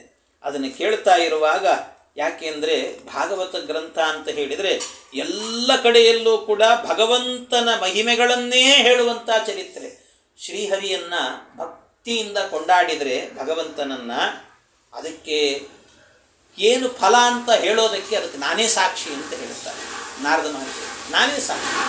ಯಾಕೆ ಅಂತಂದರೆ ಅಹಂ ಪುರಾತೀತ ಭವೇ ಭವಂ ಮುನೆ ದಾಸ್ಯಾಸ್ತು ಕಸ್ಯಾಶ್ಚನ ವೇದವಾದಿನಾಂ ನಿರೂಪಿತೋ ಬಾಲಕ ಏವ ಯೋಗಿನಾಂ ಶುಶ್ರೂಷಣೆ ಪ್ರಾವೃಷಿ ನಿರ್ವಿವಕ್ಷತಾಂ. ಅದಕ್ಕೆ ಅವರು ಹೇಳುತ್ತಾರೆ, ಅಹಂ ಪುರಾ ಅತೀತ ಭವೇ ಭವಂ ಮುನೆ. ಭಗವಂತನ ನಾಮಸ್ಮರಣೆ, ಹರಿಕಥೆಯನ್ನು ಶ್ರವಣ ಮಾಡೋದು, ಇದರ ಫಲ ಏನು ಅನ್ನೋದನ್ನು ನಾನು ಅನುಭವಿಸಿದ್ದೇನೆ ಅಂತ ಹೇಳುತ್ತಾರೆ. ಯಾಕೆ ಅಂದರೆ ನಾನು ಈ ಹಿಂದಿನ ಜನ್ಮದಲ್ಲಿ ಏನಾಗಿದ್ದೆ ಅಂದರೆ ಒಬ್ಬ ದಾಸಿಪುತ್ರ ಆಗಿದ್ದೆ ನಾನು ಅಂತ ಹೇಳ್ತಾರೆ. ಒಬ್ಬ ದಾಸಿಪುತ್ರ, ನಾರದರು ಹೇಳ್ತಾ ಇರೋದು, ನಾನೊಬ್ಬ ದಾಸಿಪುತ್ರ ನಾನು ಅಂತ ದಾಸಿಪುತ್ರನಾಗಿದ್ದಾಗ ನಾನೇನು ಮಾಡ್ತಾ ಇದ್ದೆ ಅಂತಂದರೆ, ನನಗೆ ಆ ಸಣ್ಣ ವಯಸ್ಸಿನಲ್ಲಿ ನಮ್ಮ ಅಮ್ಮನ ಜೊತೆಗೆ ನಾನು ವಾಸ ಮಾಡ್ತಾ ಇರುವಾಗ ಒಬ್ಬ ದಾಸಿ ಕೆಲಸ ಮಾಡುವವಳು, ಪಾಪ ಅವಳ ಮಗನಾಗಿ ಹುಟ್ಟಿದ್ದೆ ನಾನು. ನಮ್ಮ ಅಮ್ಮನ ಜೊತೆಗೆ ನಾನು ಇರುವಾಗ ಆಗ ನಮ್ಮ ಊರಲ್ಲಿ ಒಬ್ಬ ಸನ್ಯಾಸಿಗಳು ಚಾತುರ್ಮಾಸ್ಯಕ್ಕೆ ಕೂತ್ಕೊಂಡಿದ್ದರು. ನಮ್ಮೂರಲ್ಲಿ ಒಬ್ಬರು ಚಾತುರ್ಮಾಸ್ಯಕ್ಕೆ ಕೂತಾಗ ನಮ್ಮ ತಾಯಿ ಪ್ರತಿನಿತ್ಯವೂ ಕೂಡ ಅವರು ಸೇವೆ ಮಾಡ್ತಾ ಇದ್ದರು. ಅವರು ಸೇವೆ ಮಾಡಲಿಕ್ಕೆ ನಮ್ಮ ತಾಯಿ ಹೋಗುವಾಗ ಅವಳ ಹಿಂದೆ ನಾನು ಹೋಗ್ತಿದ್ದೆ. ನಾನು ಸೇವೆ ಮಾಡಿದೆ. ನಾನು ಸೇವೆ ಮಾಡಿದಾಗ ಅದರ ಜೊತೆಗೆ ಏನು ಮಾಡ್ತಿದ್ದೆ ಅಂದರೆ ಪ್ರತಿನಿತ್ಯ ಸಾಯಂಕಾಲ ಆಯಿತು ಅಂದರೆ ಹರಿಕಥಾ ಶ್ರವಣ ಮಾಡಿಸ್ತಿದ್ರು ಆ ಯತಿಗಳು. ಆ ಯತಿಗಳು ಹರಿಕಥೆಯನ್ನು ಹೇಳುವಾಗ ಹೋಗಿ ಕೂತ್ಕೊಳ್ತಾ ಇದ್ದೆ ನಾನು. ಅದನ್ನು ಕೇಳ್ತಾ ಇದ್ದಾಗ ಗೊತ್ತಿಲ್ಲದೆ ಮೈ ಮರಿತಾ ಇದ್ದೆ ನಾನು. ಮೈ ಮರೆತು ಬಿಡ್ತಿದ್ದೆ. ಹರಿಕಥೆಯನ್ನು ಕೇಳಿ ಕೇಳಿ ಕೇಳಿ ಮೈ ಮರೆತು ಬಿಟ್ಟಿದ್ದೆ ಒಂದ್ಸರಿ. ಹಾಗೆ ಅಷ್ಟರ ಮಟ್ಟಿಗೆ ನನಗೆ ತನ್ಮಯತೆ ಅನ್ನುವಂಥದ್ದು ಬಂದಿತ್ತು. ಆ ತನ್ಮಯತೆ ಬಂದಾಗ ಆಮೇಲೆ ಕೆಲವು ದಿವಸ ಕಳೀತು.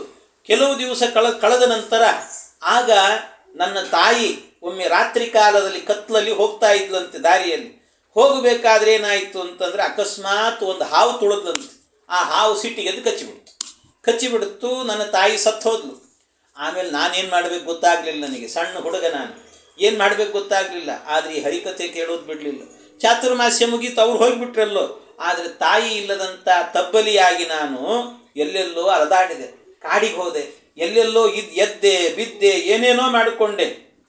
ಆಮೇಲೆ ನಾನೊಂದು ಕಡೆಯಲ್ಲಿ ತುಂಬ ಆಯಾಸ ಪಟ್ಟುಕೊಂಡು ಒಂದು ಗಿಡದ ಕೆಳಗೆ ಕೂತ್ಕೊಂಡೆ, ನಾನು ಮರದ ಕೆಳಗೆ.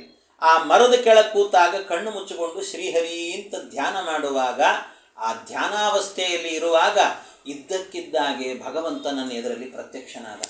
ನನಗೆ ಪ್ರತ್ಯಕ್ಷನಾದ ಅವನನ್ನು ನೋಡುವಾಗ ನನ್ನ ಆಯಾಸ ಎಲ್ಲ ಹೊರಟೋಯ್ತು. ಆಮೇಲೆ ಅಪ್ಪಾ ಭಗವಂತ ಎಷ್ಟು ಸುಂದರನಾಗಿದ್ದಾನಲ್ಲ ಅಂತ ಒಂದು ಸರ್ತಿ ಕಣ್ಣು ಮುಚ್ಚಿ ಮತ್ತೆ ತೆಗೆಯೋದ್ರೊಳಗೆ ಭಗವಂತ ಕಾಣಲಿಲ್ಲಂತೆ. ಕಾಣದೇ ಇದ್ದಾಗ ಆ ಶ್ರೀಹರಿಯನ್ನು ಹುಡುಕಿ ಹುಡುಕಿ ಹುಡುಕಿ ಹುಡುಕಿ ಎಲ್ಲ ಕಡೆ ಹುಡುಕಿದ್ದಂತೆ ಆ ದಿವ್ಯವಾದ ರೂಪವನ್ನು ನೋಡಬೇಕು ಅಂತ. ಆಗ ಅವನಿಗೊಂದು ಆಕಾಶವಾಣಿ ಆಯಿತಂತೆ. ಭಗವಂತನೇ ಹೇಳಿದಂತೆ, ಪರಮಾತ್ಮ ನಿನಗೆ ಒಮ್ಮೆ ಈ ದರ್ಶನ ಕೊಟ್ಟದ್ದು ಯಾಕೆ ಅಂದರೆ ನನ್ನ ದರ್ಶನದಿಂದಾಗಿ ಏನು ಆನಂದ ಆಗುತ್ತೆ ನಿನಗೆ ಅನ್ನೋದನ್ನು ತೋರಿಸ್ಲಿಕ್ಕೆ ನಾನು ಮಾಡಿದೆ. ಆದರೆ ಈಗ ಮತ್ತೆ ನಿನಗೆ ದರ್ಶನ ಕೊಡೋದಿಲ್ಲ. ಆಯಿತು, ನೀನು ಸಾಧನೆ ಮಾಡಿದ್ದೆ ಈಗ. ಆದ್ದರಿಂದ ನಿನಗೆ ಮುಂದಿನ ಜನ್ಮದಲ್ಲಾಗುವಾಗ ಸಾಕ್ಷಾತ್ತು ಬ್ರಹ್ಮದೇವರ ಮಗನಾಗಿ ಹುಟ್ಟುವಂಥ ಯೋಗವನ್ನು ನಿನಗೆ ಕೊಡ್ತೇನೆ ನಾನು. ಹಾಗಾಗಿ ಆ ಯೋಗವನ್ನು ಪಡೆದುಕೊಂಡು ಯಾವಾಗಲೂ ಕೂಡ ನೀನು ಎಲ್ಲ ಕಾಲದಲ್ಲೂ ಕೂಡ ಬ್ರಹ್ಮದೇವರ ಮಗನಾಗಿ, ಅಂದರೆ ಅವರ ಮಾನಸ ಪುತ್ರ, ಅವರ ತೊಡೆಯಿಂದಾಗಿ ಈ ನಾರದ ಮಹರ್ಷಿಗಳು ಹುಟ್ಟಿದ್ದಂತೆ. ನಾರದ ಮಹರ್ಷಿಗಳು ಈ ರೀತಿಯಲ್ಲಿ ಹುಟ್ಟಿದಾಗ ನಿನ್ನ ಕೈಯಲ್ಲಿ ಒಂದು ದೇವದತ್ತ ಅನ್ನುವಂಥ ಒಂದು ವೀಣೆ ಇರ್ತದೆ ಯಾವಾಗಲೂ ಕೂಡ. ಅಂಥ ಒಂದು ವೀಣೆಯನ್ನು ಸದಾ ಕಾಲದಲ್ಲೂ ಕೂಡ ನೀನು ಅದನ್ನು ನುಡಿಸಿಕೊಂಡು ಭಗವಂತನ ನಾಮಸ್ಮರಣೆ ಮಾಡಿದರೆ ನೀನು ಕೇಳಿದಾಗ ನಿನಗೆ ದರ್ಶನವನ್ನು ಕೊಡ್ತೇನೆ, ಆ ಭಾಗ್ಯವನ್ನು ನಿನಗೆ ಒದಗಿಸ್ತೇನೆ ಅಂತ ಪರಮಾತ್ಮ ಹೇಳಿದ. ಇದು ನನಗೆ ಇವತ್ತು ನಿನ್ನ ಎದುರಲ್ಲಿ ನಿಂತು, ವೇದವ್ಯಾಸ ದೇವರೇ ನಿಮ್ಮ ಎದುರಲ್ಲಿ ನಿಂತು ನಿಮ್ಮ ದರ್ಶನವನ್ನು ಮಾಡುತ್ತಾ, ಹರಿದರ್ಶನವನ್ನು ಮಾಡುತ್ತಾ ಇಷ್ಟು ಆನಂದದಿಂದ ಬದುಕಿದ್ದೇನೆ ಅಂತ ಹೇಳಿದರೆ ನಾನು ಹಿಂದಿನ ಜನ್ಮದಲ್ಲಿ ಹರಿಕಥಾ ಶ್ರವಣ ಮಾಡಿದ್ದರದ್ದೇ ಫಲ ಇದು ಅಂತ ಹೇಳಿದೆ. ಅದೇ ಫಲ. ಅದರಿಂದ ಭಾಗವತವನ್ನು ಕೇಳಿದರೆ, ದೇವರ ಕಥೆಯನ್ನು ಕೇಳಿದರೆ ಜನ್ಮ ಜನ್ಮಾಂತರಕ್ಕೂ ಕೂಡ ಭಗವಂತನ ದರ್ಶನವನ್ನು ಮಾಡುವಂಥ ಯೋಗವನ್ನು ಕೊಡ್ತಾನಂತೆ. ಅದಕ್ಕೋಸ್ಕರವಾಗಿ ಇದನ್ನು ಕೇಳಬೇಕು ಅಂತ ಹೀಗೆ ನಿರ್ಗತೆ ನಾರದೇ ಸೂತ ಭಗವಾನ್ ಬಾದರಾಯಣ ಆಯಿತು ಅಂತ ಸಂದರ್ಭದಲ್ಲಿ ಬ್ರಹ್ಮನದ್ಯ ಸರಸ್ವತ್ಯ ಆಶ್ರಮ ಪಶ್ಚಿಮೇ ತಟೆ, ಬ್ರಹ್ಮನದಿ ಅಂತ ಕರೆಸಿಕೊಳ್ಳುವಂಥ ಏನು ಸರಸ್ವತಿ ನದಿ ಇದೆ, ಅದರ ಪಶ್ಚಿಮ ತೀರದಲ್ಲಿ ಒಂದು ಶಮ್ಯಾಪ್ರಾಸ ಅಂತ ಒಂದು ಸ್ಥಳ, ಅಲ್ಲೊಂದು ಆಶ್ರಮ. ಅದು ಆ ಆಶ್ರಮದಲ್ಲಿ ಆಗುವಾಗ ಶಮ್ಯಾಪ್ರಾಸ ಅನ್ನುವಂಥ ಆಶ್ರಮದಲ್ಲಿ ಯಜ್ಞ ಯಾಗಾದಿಗಳೆಲ್ಲವೂ ಕೂಡ ನಡೀತಾ ಇತ್ತಂತಲ್ಲಿ ಯಾವಾಗಲೂ ಕೂಡ. ಅಲ್ಲೆಲ್ಲ ಹೆಚ್ಚು ಏನು ಅಂದರೆ ಬದರಿ ಷಂಡ ಮಂಡಿತೆ ಅಂತ ಹೇಳುತ್ತಾರೆ. ಈ ಬೋರೆಹಣ್ಣು ಅಂತ ಬರುತ್ತದೆ ಈ ಸಂಕ್ರಮಣದ ಕಾಲದಲ್ಲಿ, ಅಂಥ ಮರಗಳೆಲ್ಲ ಹೆಚ್ಚಿದ್ದು ಅಂತ. ಅವೆಲ್ಲ ಋಷಿಗಳೆಲ್ಲ ತಿಂತಿದ್ರಂಥದನ್ನು. ಒಂದು ಸರ್ತಿ ಅವರಿಗೆ ಅಲ್ಲಿ ಬಿಡುವಂಥ ಹಣ್ಣಿದೆಯಲ್ಲ ಈ ಬೋರೆಹಣ್ಣು, ಬಹಳ ಶಕ್ತಿ ಅದಕ್ಕೆ. ಈ ನೆಲ್ಲಿಕಾಯಿ ಬೋರೆಹಣ್ಣು ಇದೆಲ್ಲ ಏನಿದೆ ಸ್ವಲ್ಪ ಇತ್ತೀಚೆಗೆ ಬರುವಂಥದ್ದೆಲ್ಲ ಔಷಧಿ ಹಾಕಿರ್ತಾರೆ, ಅದರಿಂದ ಹುಳ ಪಳ ಜಾಸ್ತಿ ಇರ್ತವೆ, ನೋಡಿ ತಿನ್ನಬೇಕು. ನೆಲ್ಲಿಕಾಯಿ ಸಾಮಾನ್ಯವಾಗಿ ಒಳಗೆ ಹುಳ ಇರೋದಿಲ್ಲ ಅವು. ಯಾಕೆ ಅಂದರೆ ಸಹಜವಾಗಿ ಅದಕ್ಕೆ ಎಷ್ಟು ಶಕ್ತಿ ಅಂತ ಹೇಳಿದರೆ, ಒಂದು ನೆಲ್ಲಿಕಾಯಿಯನ್ನು ಆಯುರ್ವೇದ ಶಾಸ್ತ್ರ ಹೇಳ್ತದೆ ಸಂಸ್ಕೃತದಲ್ಲಿ ಚರಕ ಸಂಹಿತೆಯಲ್ಲಿ, ಒಂದು ನೆಲ್ಲಿಕಾಯಿಯನ್ನು ತಿಂದರೆ ಕನಿಷ್ಠ 10 ದಿವಸವೂ ಕೂಡ ಆಹಾರ ಇಲ್ಲದೆ ಬದುಕಬಹುದಂತೆ. ಅಷ್ಟು ಶಕ್ತಿ ಎನ್ನುವಂಥದ್ದು ಅದರಲ್ಲಿ ಇದೆ ಅಂತ ಹೇಳ್ತಾರೆ. ಹಾಗೆ ಅಂಥ ದಿವ್ಯವಾಗಿರುವಂಥ ಔಷಧೀಯ ಗುಣ ಇರುವಂತಹ ಒಂದು ಕಾಯಿ ನೆಲ್ಲಿಕಾಯಿ. ಅದೇ ರೀತಿಯಾಗಿ ಬೋರೆಹಣ್ಣು ಒಮ್ಮೆ ತಿಂದರೆ ಸಾಕು, ಒಂದು ವಾರದ ತನಕಲೂ ಕೂಡ ಒಂದು ಹಣ್ಣು ತಿಂದರೆ ಉಪವಾಸ ಇರಬಹುದು ಅಂತ ತಪಸ್ಸು ಮಾಡುತ್ತಾ. ಅಂಥ ಶಕ್ತಿ ಎನ್ನುವಂಥದ್ದು ಇರುತ್ತಂತೆ ಅದಕ್ಕೆ. ಅಂಥ ಹಣ್ಣು ಅಂತ ಹೇಳ್ತಾರೆ. ಅದೆಲ್ಲ ಇರುವಂಥ ಜಾಗ, ಅಲ್ಲಿ ಶಮ್ಯಾಪ್ರಾಸದಲ್ಲಿ ಕುಳಿತುಕೊಂಡು ಈ ಭಾಗವತವನ್ನು ರಚನೆ ಮಾಡಬೇಕು ಅಂತ ಅವರು ಭಾಗವತವನ್ನು ರಚನೆ ಮಾಡಿದರಂತೆ ವೇದವ್ಯಾಸ ದೇವರು. ಹಾಗೆ ರಚನೆ ಮಾಡಿರುವಂಥ ಏನು ಭಾಗವತ ಇದೆಯಲ್ವ, ಭಾಗವತವನ್ನು ರಚನೆ ಮಾಡಿ ಮುಂದೆ ಏನು ಮಾಡಿದರು, ಸಂಹಿತಾಂ ಭಾಗವತೀಂ ಕೃತ್ವ ಅನುಕ್ರಮ್ಯ ಚಾತ್ಮಜಂ ಶುಕಂ ಅಧ್ಯಾಪಯಾಮಾಸ ನಿವೃತ್ತಿ ನಿರತಂ ಮುನಿಂ. ಆಗ ಆ ಮೊದಲೇ ಅವರು ಶುಕಾಚಾರ್ಯರು ಅಂದರೆ ಯಾವುದರಲ್ಲೂ ಆಸಕ್ತಿ ಇರಲಿಲ್ಲ. ಆದರೆ ಹರಿಕಥೆಯನ್ನು ಕೇಳಿದರೆ ಎಂಥವನಿಗೂ ಅದರಲ್ಲಿ ಆಸಕ್ತಿ ಹುಟ್ಟುತ್ತಂತೆ. ಆ ರೀತಿಯಲ್ಲಿ ವೇದವ್ಯಾಸ ದೇವರು ತಮ್ಮ ಮಕ್ಕಳಿಗೆ ಅಂದರೆ ಶುಕಾಚಾರ್ಯರಿಗೆ ಈ ಭಾಗವತವನ್ನು ಬೋಧನೆ ಮಾಡಿದರು. ನಾರದರು ಕೇಳಿದರು. ನಾರದರಿಗೆ ಹೇಳಿದರು, ನೀವಿನ್ನು ಮುಂದೆ ಈ ಭಾಗವತವನ್ನು ದೇವಲೋಕದಲ್ಲಿ ಇದನ್ನು ಪ್ರವೃತ್ತಿಗೊಳಿಸ್ರಿ ಅಂತ ಹೇಳಿದರು. ಶುಕಾಚಾರ್ಯರಿಗೆ ಹೇಳಿದರು, ನೀವು ಭೂಲೋಕದಲ್ಲಿ ಇದನ್ನು ಪ್ರವೃತ್ತಿ ಮಾಡಿರಿ ಅಂತ ಹೇಳಿದರು. ಹಾಗಾಗಿ ಆವತ್ತಿನಿಂದಲೂ ಕೂಡ ಶುಕಾಚಾರ್ಯರು ಭೂಲೋಕದಲ್ಲಿ ಎಲ್ಲ ಕಡೆಯಲ್ಲೂ ಕೂಡ ಭಾಗವತವನ್ನು ಹೇಳ್ತಾ ಹೊರಟ್ರಂತೆ. ನಾರದ ಮಹರ್ಷಿಗಳು ಇವತ್ತಿಗೂ ಕೂಡ ಏನಾದರೂ ದೇವಲೋಕದಲ್ಲಿ ಭಾಗವತ ಸಪ್ತಾಹ ನಡೆಸಬೇಕು ಅಂದರೆ ನಾರದರನ್ನೇ ಕರೀತಿರ್ತಾರಂತೆ. ಅವರೇ ಬಂದು ಹೇಳ್ತಿರ್ತಾರಂತೆ, ಪುರಾಣವನ್ನು ಹೇಳ್ತಾರಂತೆ. ಹೀಗೆ ಈ ವಿಷಯ ಅಂದರೆ ಭಾಗವತ ಎನ್ನುವಂಥ ಪರಂಪರೆ ಬಂದಿರುವಂಥದ್ದು ಈ ರೀತಿಯಲ್ಲಿ ಅಂತ ಹೇಳುತ್ತಾರೆ. ಆಮೇಲೆ ಯದಾ ಮೃದೆ ಕೌರವ ಸೃಂಜಯಾನಾಂ ವೀರೇಶ್ವತೋ ವೀರಗತಿಂ ಗತೇಶು ವೃಕೋದರಾವಿದ್ದ ಗದಾಭಿಮರ್ಷ ಭಗ್ನೋರುದುಂಡೆ ಧೃತರಾಷ್ಟ್ರ ಪುತ್ರೇ. ಇಲ್ಲಿಂದ ಭಾಗವತ ಎನ್ನುವಂಥದ್ದು ಆರಂಭ ಆಗುತ್ತೆ. ಭಾಗವತದಲ್ಲಿ ಏನು ಹೇಳಿದ್ದಾರೆ ಅಂದರೆ, ಎಲ್ಲಿಂದ ಆರಂಭ ಮಾಡಿದರು ಅಂದರೆ, ವೃಕೋದರಾವಿದ್ದ ಗದಾಭಿಮರ್ಷ ಭಗ್ನೋರುದಂಡೆ ಧೃತರಾಷ್ಟ್ರ ಪುತ್ರೇ. ಧೃತರಾಷ್ಟ್ರನ ಪುತ್ರ ಅಂದರೆ ದುರ್ಯೋಧನ ಅಂತ ಅರ್ಥ. ದುರ್ಯೋಧನನಿಗೆ ಭೀಮಸೇನ ದೇವರು ವೃಕೋದರ ಅಂದರೆ ಭೀಮ, ಆ ವಿದ್ದ ಗದಾಭಿಮರ್ಷ, ಆವಿದ್ದ ಅದು ಗದೆಯಿಂದಾಗಿ ಅವನ ತೊಡೆಯನ್ನು ಸೀಳಿದಾಗ ಅವನ ಮೇಲೆ ಏಳಲಿಕ್ಕಾಗದೇನೆ ವಿಲಿ ವಿಲಿ ಅಂತ ಒದ್ದಾಡಿಕೊಂಡು ಕೆಳಗೆ ಬಿದ್ದಿದ್ದಂಥವನು ಅಯೋಗ್ಯ. ಹೀಗೆ ಕೆಳಗೆ ಬಿದ್ದಂಥ ಪ್ರಸಂಗದಲ್ಲಾಗಬೇಕಾದರೆ ಆಗ ಏನು ಮಾಡಿದ್ರಂತೆ, ಅಲ್ಲಿಗೆ ಇವನಿಗೋಸ್ಕರ ಅಂದರೆ ದುರ್ಯೋಧನ ಇದ್ನಲ್ಲ, ಆ ದುರ್ಯೋಧನನನ್ನು ನೋಡಬೇಕು ಅನ್ನೋದಕ್ಕೋಸ್ಕರವಾಗಿ ಅಶ್ವತ್ಥಾಮಾಚಾರ್ಯರು ಕೃತವರ್ಮ ಮತ್ತು ಕೃಪಾಚಾರ್ಯ ಇವರನ್ನು ಕರೆದುಕೊಂಡು ಹೋಗ್ತಾನಂತೆ. ಅಶ್ವತ್ಥಾಮಾಚಾರ್ಯ ಅವರನ್ನು ಕರೆದುಕೊಂಡು ಹೋಗಿ ಅವನನ್ನು ಮಾತನಾಡಿಸಬೇಕು ಅಂತ ಹೋದ. ಅವನನ್ನು ಮಾತಾಡಿಸ್ಲಿಕ್ಕೆ ಅಂತ ಹೋದಾಗ ಆ ಪ್ರಸಂಗದಲ್ಲಿ ಏನಾಗುತ್ತೆ ಅಂದರೆ, ದುರ್ಯೋಧನ ಇನ್ನೂ ಅಲ್ಲಿ ಬಿದ್ದಿದ್ದಾನೆ, ಅವನ ಬಳಿಗೆ ಹೋಗ್ತಾ ಇದ್ದಾನೆ. ಅವನ ಬಳಿಗೆ ಹೋಗ್ತಾ ಇದ್ದಾಗ ಆಗ ರಾತ್ರಿ ಎಲ್ಲೋ ಒಂದು ಜಾಗದಲ್ಲಿ ಮಲಗಿದ್ರಂತೆ ಈ ಅಶ್ವತ್ಥಾಮಾಚಾರ್ಯರು ಮಲಗಲಿಕ್ಕೆ ಪುರುಸೊತ್ತಿಲ್ಲ. ಅಂದರೆ ಅವರು ಮಲಗೋದಂದ್ರೆ ಮೊದಲೇ ದುರ್ಯೋಧನ ಭೇಟಿ ಆಯ್ತು. ದುರ್ಯೋಧನ ಭೇಟಿಯಲ್ಲಿ ಏನು ನಡೆಯುತ್ತೆ ಅಂತಂದರೆ, ದುರ್ಯೋಧನ ಈ ಅಶ್ವತ್ಥಾಮಾಚಾರ್ಯರು ಹೋಗಿ ಕೇಳ್ತಾರೆ ದುರ್ಯೋಧನ ಸಾಯಲಿಕ್ಕೆ ಬಿದ್ದಾಗ, ದುರ್ಯೋಧನ ನಿನ್ನನ್ನು ನೋಡಿ ತುಂಬ ಬೇಜಾರಾಗ್ತಿದೆಯೋ, ಸಾಯ್ತಾ ಇದ್ದೀನಿ ನೀನು, ನಿನಗೀಗ ಕೇಳ್ತಾ ಇದ್ದೀನಿ ಹೇಳು, ಸಾಯೋಕ್ಕಿಂತ ಮೊದಲು ನಿನ್ನ ಏನಾದರೂ ಆಸೆ ಇದ್ದರೆ ಹೇಳು, ಅದನ್ನು ಈಡೇರಿಸ್ತೇನೆ ಅಂತ ಹೇಳಿದರು. ನಿನಗೇನಾದರೂ ಕೊನೆ ಆಸೆ ಅಂತಿದ್ರೆ ಹೇಳು, ಅದನ್ನು ಈಡೇರಿಸ್ತೇನೆ ಅಂತ ಹೇಳಿದ ಕೂಡಲೇ ಅಯೋಗ್ಯ ಸಾಯೋ ಕಾಲದಲ್ಲಾದರೂ ಒಂದು ಒಳ್ಳೆಯ ಮಾತನ್ನು ಹೇಳಬೇಕು ಇಲ್ಲ. ಆ ಮೂರ್ಖ ಏನು ಹೇಳಿದಂತೆ, ಸಾಯೋ ಕಾಲದಲ್ಲಿ ಹೇಳಿದಂಥ ಮಾತು, ನನಗೆ 2 ಆಸೆಗಳಿದ್ದಾವೆ ಅನ್ನಂತ. 2 ಆಸೆಗಳು ಏನಪ್ಪ ಅದು ಅಂತ ಕೇಳಿದರೆ, ಒಂದು ಪಾಂಡವರ ವಂಶವನ್ನು ನಿರ್ವಂಶ ಮಾಡಬೇಕು, ಅದರ ಕುಡಿ ಒಂದೇ ಒಂದು ಉಳಿಬಾರದು, ಆ ರೀತಿಯಲ್ಲಿ ನಿರ್ವಂಶ ಮಾಡು, ಭೂಮಿಯಲ್ಲಿ ನಿಷ್ಪಾಂಡವರನ್ನಾಗಿ ಮಾಡಬೇಕು, ಆ ರೀತಿಯಲ್ಲಿ ಮಾಡುವಂತ ಇದು ನನ್ನ ಒಂದು ಆಸೆ. ಇನ್ನೊಂದು ಆಸೆ ಏನು ಅಂತ ಹೇಳಿದರೆ, ನನ್ನ ಹೆಂಡತಿಯಲ್ಲಿ, ದುರ್ಯೋಧನ ಹೇಳ್ತಾನೆ, ನನ್ನ ಹೆಂಡತಿಯಲ್ಲಿ ನಿನ್ನಿಂದ ಸಂತಾನ ಮುಂದುವರಿಲಿ ಅಂತ ಹೇಳಿ. ಎಂಥ ಒಂದು ಕೆಟ್ಟ ಆಲೋಚನೆ, ಸಾಯೋ ಕಾಲದಲ್ಲೂ ಕೂಡ ಅವನಿಗೆ. ಅದಕ್ಕೆ ದುರ್ಯೋಧನ ಅನ್ನೋದು ಕಲಿ ಸ್ವರೂಪ ಅಯೋಗ್ಯ. ಆದ್ದರಿಂದ ಅಷ್ಟು ಹೇಳಿದಂತೆ, ಅಷ್ಟು ಹೇಳಿದ ಕೂಡಲೇ ಆಯಿತು ಅಂತ ಅಶ್ವತ್ಥಾಮಾಚಾರ್ಯರು ಹೊರಟು. ಇದನ್ನು ಮಾಡ್ತೇನೆ ನಾನು ಅಂತ ಹೊರಟರು.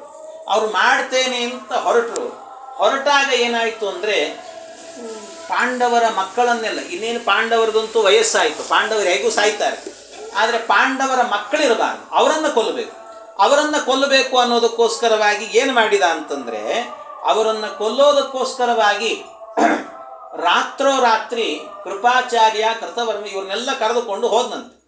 ಕರ್ಕೊಂಡು ಹೋದ ನಂತರ ಅಲ್ಲಿ ಏನು ಮಾಡಿದ ಅಂತಂದರೆ, ಪಾಂಡವರು ಶಿಬಿರದಲ್ಲಿ ಮಲಗಿದ್ರು.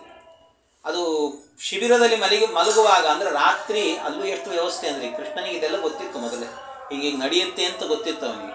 ಅದು ನಡೆಯುತ್ತೆ ಅಂತ ಗೊತ್ತಿದ್ದದ್ದರಿಂದಲೇ ಕೃಷ್ಣ ಪರಮಾತ್ಮ ಏನು ಮಾಡಿದ್ದಂತೆ, ಅಲ್ಲಿದ್ದ ದ್ರೌಪದಿಯನ್ನು ಮತ್ತು ಪಾಂಡವರನ್ನು ಕೆಲವ್ರನ್ನೆಲ್ಲ ಕರ್ಕೊಂಡು ಬಂದ್ಬಿಟ್ಟಿದ್ದೆ ಈ ಕಡೆಗೆ. ನೀವಿಲ್ಲೇ ಬರ್ರಿ, ನನ್ನ ಜೊತೆಗೆ ಬರ್ರಿ, ನಮ್ಮ ಜೊತೆಗಿರುವಂತ್ರಿ.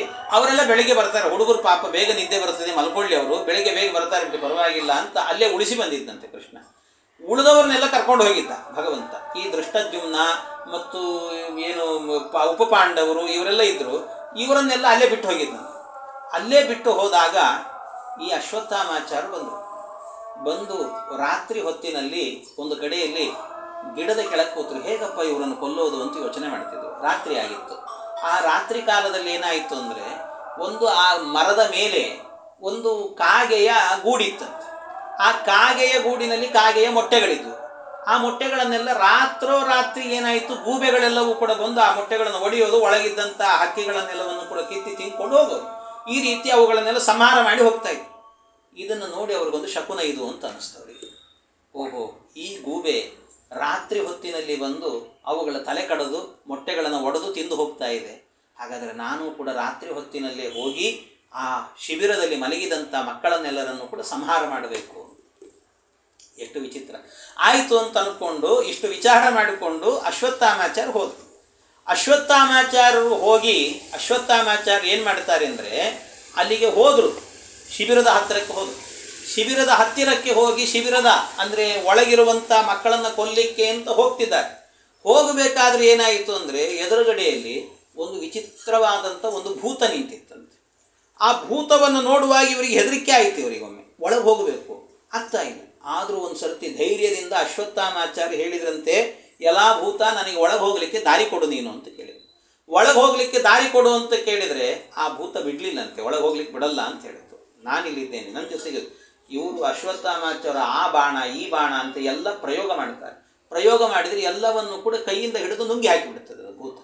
ಅಷ್ಟು ಮಾಡುವಾಗ ಅಶ್ವತ್ಥಾಮಾಚಾರ್ಯ ಕೇಳ್ತಾರೆ, ನೀವು ನಾನು ಹೊಡೆದ ಬಾಣಗಳನ್ನೇ ನೀವು ಕೈಯಿಂದ ನುಂಗುತ್ತಾ ಇದ್ದೀರಿ ಅಂತ ಹೇಳಿದರೆ ನೀವು ಸಾಮಾನ್ಯರಲ್ಲ, ಸಾಕ್ಷಾತ್ತು ಮಹಾರುದ್ರದೇವರಾಗಿರಬೇಕು ನೀವು ಅಂತ. ಅಂದರೆ ಅಶ್ವತ್ಥಾಮಾಚಾರ್ಯದೇ ರೂಪ ಅದು.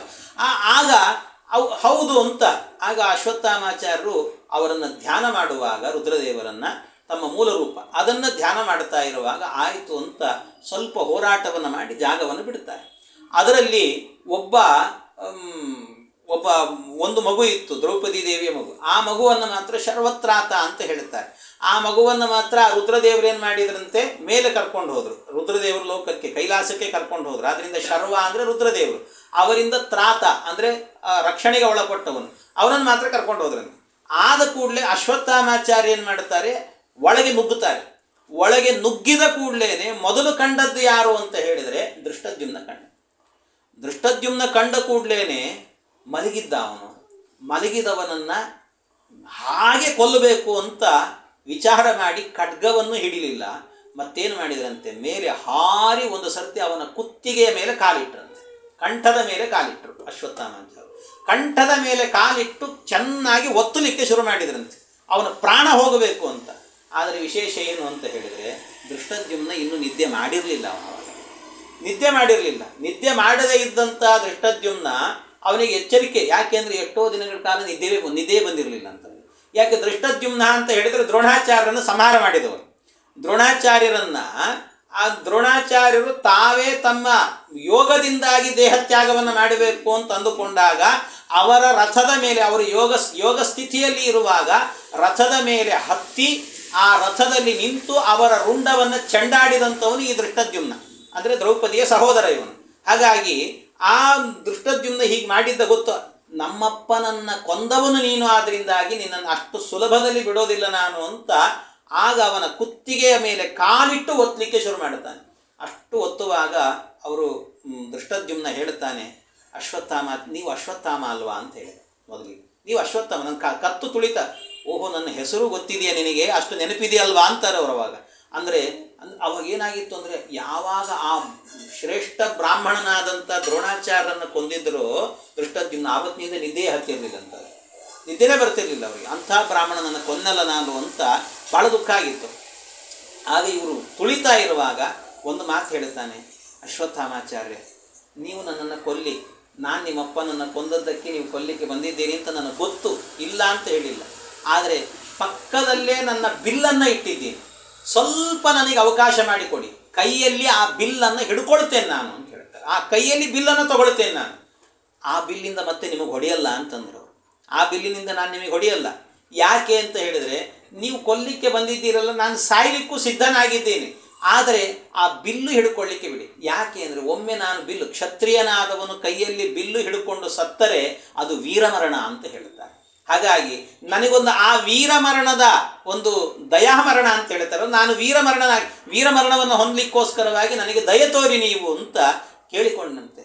ಇಷ್ಟು ಕೇಳಿಕೊಳ್ತಾ ಇರುವಾಗ ಆಗ ಅಶ್ವತ್ಥಾಮಾಚಾರ್ಯ ಹೇಳ್ತಾರೆ, ಏನು ಮಾಡಿದರೂ ನಿನ್ನನ್ನು ಬಿಡೋದಿಲ್ಲ, ನಿನಗೆ ಈ ವೀರಮರಣ ಎನ್ನುವುದು ಆಗಬಾರದು, ನಿನಗೆ ನರಕ ಆಗಬೇಕು, ನಾನು ಅಷ್ಟು ಸುಲಭದಲ್ಲಿ ಬಿಡುವುದಿಲ್ಲ. ಯಾಕೆಂದರೆ ನಮ್ಮಪ್ಪನನ್ನು ಹೇಗೆ ಕೊಂದಿದ್ದಿ ನೀನು, ನಮ್ಮಪ್ಪ ಎಂಥವರು, ಎಂಥ ವ್ಯಕ್ತಿತ್ವ ಅವರದ್ದು. ಅಕಸ್ಮಾತ್ ಯೋಗದಿಂದಲೇ ಅವರು ಹೋಗಿದ್ರೆ, ಮತ್ತೆ ಬೇಕು ಅಂತಾಗಿದ್ದರೆ ಆ ಯೋಗದಿಂದಲೇ ಏನು ಮಾಡ್ತಾ ಇದ್ರು ಅವರು ಅಂತ ಹೇಳಿದ್ರೆ ತಾವೇ ಮತ್ತೆ ದೇಹಕ್ಕೆ ಬರ್ತಾ ಇದ್ರು. ಅದರಿಂದಾಗಿ ಇದನ್ನು ನೀವು ಮಾಡಲಿಲ್ಲಲ್ವ, ಅದಕ್ಕೋಸ್ಕರವಾಗಿ ನನಗೆ ದುಃಖ ಇದೆ, ನಾನು ನಿನ್ನನ್ನು ಕೊಂದೇ ಕೊಲ್ತೇನೆ ಅಂತ ಈ ರೀತಿಯಲ್ಲಿ ಹೇಳ್ತಾ ಇರುವಾಗ ಆ ಸಂದರ್ಭದಲ್ಲಿ ಆ ದೃಷ್ಟದ್ಯುಮ್ನ ಏನು ಮಾಡಲಿಕ್ಕಾಗಲಿಲ್ಲ. ಬಹಳ ಕೊಲ್ಲಿಕ್ಕೆ ಪ್ರಯತ್ನ ಮಾಡಿದರು, ಅಷ್ಟು ಸುಲಭದಲ್ಲಿ ಸಾಯಲಿಲ್ಲ ಅವನು. ಸಾಯದೇ ಇದ್ದಾಗ ಕೊನೆಗೆ ಏನು ಮಾಡ್ತಾನೆ ಅಂದರೆ ಅವನಿಗಿದ್ದ ಏನು ಬಿಲ್ಲಿತ್ತು ಆ ಬಿಲ್ಲಿಗೆ ಕಟ್ಟಿದ ಹಗ್ಗ ಏನಿತ್ತು ಆ ಹಗ್ಗವನ್ನು ಇವನ ಕಂಠಕ್ಕೆ ಹಾಕಿ ಆ ಕಾಲನ್ನು ಒತ್ತಿ ಅದನ್ನು ಎಳಿತಾನೆ. ಅವನನ್ನು ಎಳೆದ್ರೆ ಅಷ್ಟಕ್ಕೂ ಸಾಯಲಿಲ್ಲ ಅವನು ಬೇಗ. ಆಗ ಸಾಯದೇ ಇದ್ದಾಗ ದೇವರೇ ನಾನು ನಿನಗೆ ಇವನನ್ನು ಆಹುತಿಯಾಗಿ ಕೊಡ್ತಾ ಇದ್ದೇನೆ ಅಂತ ಅನುಸಂಧಾನ ಮಾಡ್ತಾರೆ. ಆಗ ಅವನ ಪ್ರಾಣ ಎನ್ನುವಂಥದ್ದು ಹೋಗುತ್ತೆ. ಹೀಗೆ ದೃಷ್ಟದ್ಯುಮ್ನನನ್ನು ಕೊಂದು ಇವರನ್ನು ಕೊಂದ ಕೂಡಲೇ ಅಲ್ಲಿ ಇದ್ದಂತಹ ಏನು ಬೇರೆ ಬೇರೆ ವ್ಯಕ್ತಿಗಳಿದ್ರು, ಉಪಪಾಂಡವರು ಅವರು ಇವರು ಅಂತಿದ್ರು, ಅವರು ಎಲ್ಲರನ್ನೂ ಕೂಡ ಅಂದರೆ ದ್ರೌಪದಿ ದೇವಿಯ 5 ಜನ ಮಕ್ಕಳನ್ನೂ ಕೂಡ ಅವರ ರುಂಡಗಳನ್ನೆಲ್ಲ ಚೆಂಡಾಡಿಬಿಟ್ರಂತೆ. ಎಲ್ಲರನ್ನೂ ಚೆಂಡಾಡಿದರು. ಅಷ್ಟನ್ನೂ ಕೂಡ ಮಾಡುವಾಗ ಅದರ ಒಳಗೆ ಕೆಲವರೆಲ್ಲ ಸಾರಥಿಗಳೆಲ್ಲ ಇದ್ದರು. ಆ ಸಾರಥಿಗಳಲ್ಲಿ ಬೇರೆ ಬೇರೆಯವರು ಇದ್ದರು. ಭೀಮನ ಸಾರಥಿಯೂ ಒಬ್ಬ ಇದ್ದಂತೆ. ಆ ಸಾರಥಿ ಇರುವಾಗ ಕೆಲವರೆಲ್ಲ ಒಳಗಿದ್ದವರೆಲ್ಲ ಈ ಗಲಾಟೆ ನಡೀತಿರುವಾಗ ಒಳಗಿದ್ದವರೆಲ್ಲ ಹೊರಗೆ ಓಡ್ಲಿಕ್ಕೆ ಶುರು ಮಾಡಿದ್ರು. ಹೊರಗೆ ಓಡ್ತಾ ಇದ್ದಂತೇನೆ ಹೊರಗಡೆ ಕೃಪಾಚಾರ್ಯರು ಇನ್ನೊಬ್ಬ ಇಬ್ಬರು ನಿಂತಿದ್ರು. ಯಾರಾದರೂ ಎದುರುಗಡೆ ಬಂದರೆ ಸಾಕು ಅವರ ಕತ್ತನ್ನು ತೆಗೆದೇ ಕಳಿಸ್ತಿದ್ರಂತೆ. ಅವರು ಯಾರೂ ಬಿಡ್ತಾ ಇರಲಿಲ್ಲ. ಹೀಗೆ ಒಬ್ಬರೂ ಕೂಡ ಆ ಕಡೆ ಈ ಕಡೆ ಹೋಗದಂತೆ. ಆದರೆ ಅದರಲ್ಲಿ ಭೀಮನ ಸಾರಥಿ ಏನಿದ್ನಲ್ವ ಅವನೇನು ಮಾಡಿದ ಅಂದರೆ ಎದುರುಗಡೆ ಇಬ್ಬರು ಹೋಗ್ತಾ ಇದ್ರಂತೆ, ಹಿಂಬದಿಯಲ್ಲಿ ಈ ಸಾರಥಿ ಇದ್ದ ಭೀಮನ ಸಾರಥಿ. ಆಗ ಎದುರುಗಡೆ ಇಬ್ಬರು ಹೋದವರನ್ನ ಎದುರುಗಡೆಯಿಂದ ಕತ್ತಿಗಳು ಬಂದು ಇವರ ಕುತ್ತಿಗೆಗೆ ಬಿತ್ತು. ಅದನ್ನು ನೋಡಿಯೇ ಹೆದರಿ ಹಿಂದೆ ಇದ್ದಂಥ ಸಾರಥಿ ಕೆಳಗೆ ಬಿದ್ದಂತೆ. ಅವನಿಗೇನೂ ಆಗಿರಲಿಲ್ಲ, ಸುಮ್ಮನೆ ಕೆಳಗೆ ಬಿದ್ದ. ಅವನು ಹೆದರಿ ಬಿದ್ದಾಗ ಉಳಿದವರನ್ನೆಲ್ಲ ಕೊಂದೆವು ಅಂತ ತಿಳಿದ್ರು. ಇವನು ಮಾತ್ರ ತೆವಳುಕೊಂಡು ಈ ನೋಡಿಲ್ಲ ಯಾರು ಅಂತ ತಪ್ಪಿಸಿಕೊಂಡು ಓಡಿ ಹೋಗ್ತಾನೆ. ಓಡಿ ಹೋದಾಗ ರಾತ್ರಿ ಇಡೀ ಎಲ್ಲ ಶಿಬಿರದಲ್ಲಿರುವಂಥ ವ್ಯಕ್ತಿಗಳನ್ನೆಲ್ಲ ಸಂಹಾರ ಮಾಡಿ ಮಾರಣ ಹೋಮವನ್ನೇ ಮಾಡಿಟ್ರು. ಈ ಸಾರಥಿ ಮಾತ್ರ ಓಡಿಕೊಂಡು ಹೋಗಿ ದ್ರೌಪದಿ ದೇವಿಯ ಎದುರಲ್ಲಿ ನಿಂತು ಅವಳಿಗೆ ಕಣ್ಣೀರು ಹಾಕಿಕೊಂಡು ಕೃಷ್ಣ, ದ್ರೌಪದಿ, ಅರ್ಜುನ, ಭೀಮ ಎಲ್ಲರೂ ಇದ್ದಾರೆ. ರಾತ್ರಿ ಈ ಅಶ್ವತ್ಥಾಮಾಚಾರ್ಯರು ಬಂದು ನಿನ್ನ ಎಲ್ಲ ಮಕ್ಕಳನ್ನು ಸಂಹಾರ ಮಾಡಿದರು, ದೃಷ್ಟದ್ಯುಮ್ನನನ್ನೂ ಸಂಹಾರ ಮಾಡಿದರು, ಎಲ್ಲರನ್ನೂ ಕೂಡ ಚೆಂಡಾಡಿಬಿಟ್ಟಿದ್ದಾರೆ ಅಂತನ್ನುವ ಮಾತನ್ನು ಹೇಳುವಾಗ ದುಃಖ ತಡಿಲಿಕ್ಕಾಗಲ್ಲ. ಎಷ್ಟಾದರೆ ಹೆತ್ತ ತಾಯಿ ಅವಳು. ಹೆತ್ತ ತಾಯಿಗೆ ದುಃಖ ತಡಿಲಿಕ್ಕಾಗಲಿಲ್ಲಂತೆ. ದುಃಖ ತಡಿಲಿಕ್ಕೆ ಆಗದೇನೆ ಅಯ್ಯೋ ಎಂಥ ಕೆಲಸ ನಡೀತಲ್ಲ ಅಂತ ಬಹಳ ದುಃಖ ತಪ್ತಳಾಗಿ ಆ ಸಂದರ್ಭದಲ್ಲಿ ಅರ್ಜುನ ಹೇಳುತ್ತಾನೆ, ಕೃಷ್ಣ ಇದನ್ನೆಲ್ಲ ನೋಡಿ ಇಂಥ ಕೆಲಸ ಮಾಡಿದಂಥ ಅಶ್ವತ್ಥಾಮನನ್ನು ಸುಮ್ಮನೆ ಬಿಡಬಾರದು, ಅವನನ್ನು ಎಳ್ಕೊಂಡು ಬಾ ಅಂತ. ಆಗ ಅರ್ಜುನನನ್ನು ಕಳಿಸಿದರೆ ಆ ಅರ್ಜುನ ಹೋಗಿ ಅಶ್ವತ್ಥಾಮಾಚಾರ್ಯರ ಕತ್ತಿಗೆ ಹಗ್ಗವನ್ನು ಹಾಕಿ ನಾಯಿಯನ್ನು ಎಳೆದಂತೆ ಎಳ್ಕೊಂಡು ಬರ್ತಾರೆ. ಅಶ್ವತ್ಥಾಮಾಚಾರ್ಯನ ಎಳ್ಕೊಂಡು ಬಂದು ಆ ಸಂದರ್ಭದಲ್ಲಿ ಇವರ ಏನು ದ್ರೌಪದಿ ದೇವಿಯರಿದ್ದರು, ಆ ದ್ರೌಪದಿ ದೇವಿಯರ ಪಾದದ ತುದಿಗೆ ತಂದು ಹಾಕಿದಾಗ ಪಾದಕ್ಕೆ ಬಿದ್ದಾಗ ಇವನನ್ನು ಏನು ಮಾಡಬೇಕು ಹೇಳು, ಇಲ್ಲೇ ಸಂಹಾರ ಮಾಡುತ್ತೇನೆ ಅಂತ ಹೇಳಿದಾಗ ಕೃಷ್ಣನೂ ಹೇಳಿದ, ಇವನನ್ನೇ ಬಿಡಬಾರ್ದು ಅಷ್ಟು ಸುಲಭದಲ್ಲಿ. ಬ್ರಾಹ್ಮಣನಾಗಿದ್ದುಕೊಂಡು, ಅದನ್ನೊಂದು ಜಾತಿಯನ್ನು ಹೇಳಿದ, ಕೃಷ್ಣ ಬಿಡಲಿಲ್ಲ.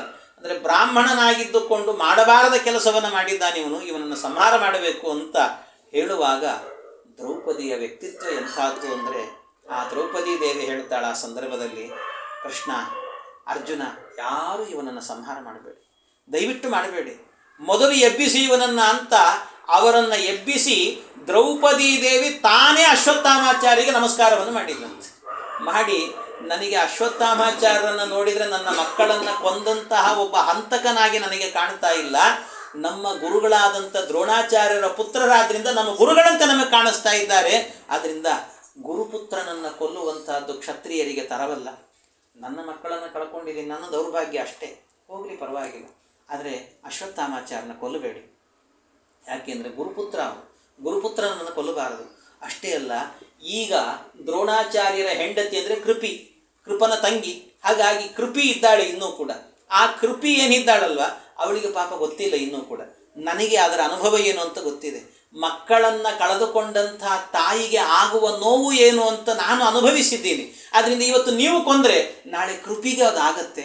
ಆದ್ದರಿಂದ ಅವಳಿಗೆ ಅದಾಗೋದು ಬೇಡ, ನಾನು ಅನುಭವಿಸಿದ್ದೀನಿ, ನನಗೆ ಸಾಕು, ಎಲ್ಲ ತಾಯಿಯಂದಿರಿಗೂ ಆಗಬೇಕು ಅಂತಿಲ್ಲ.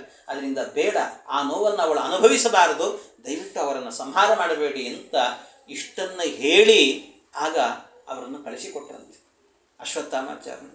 ಇನ್ನೇನು ಮಾಡಬಾರದು ಅಂತ ಬೈದು ಅವರನ್ನು ಕಳಿಸಿಕೊಟ್ರೆ ಆಗ ಅವರು ಹೇಳ್ತಾರೆ, ಇಷ್ಟು ಮಾಡಿದರೂ ನಾನು ಬಿಡೋದಿಲ್ಲ ಅಂತ ಇಡೀ ಪಾಂಡವರ ವಂಶವನ್ನು ಎಲ್ಲರನ್ನೂ ಕೊಂದು ಹಾಕಿದ್ರೆ ಇನ್ನು ಒಂದು ವಂಶದ ಕುಡಿ ಉಳಿದಿತ್ತಂತೆ.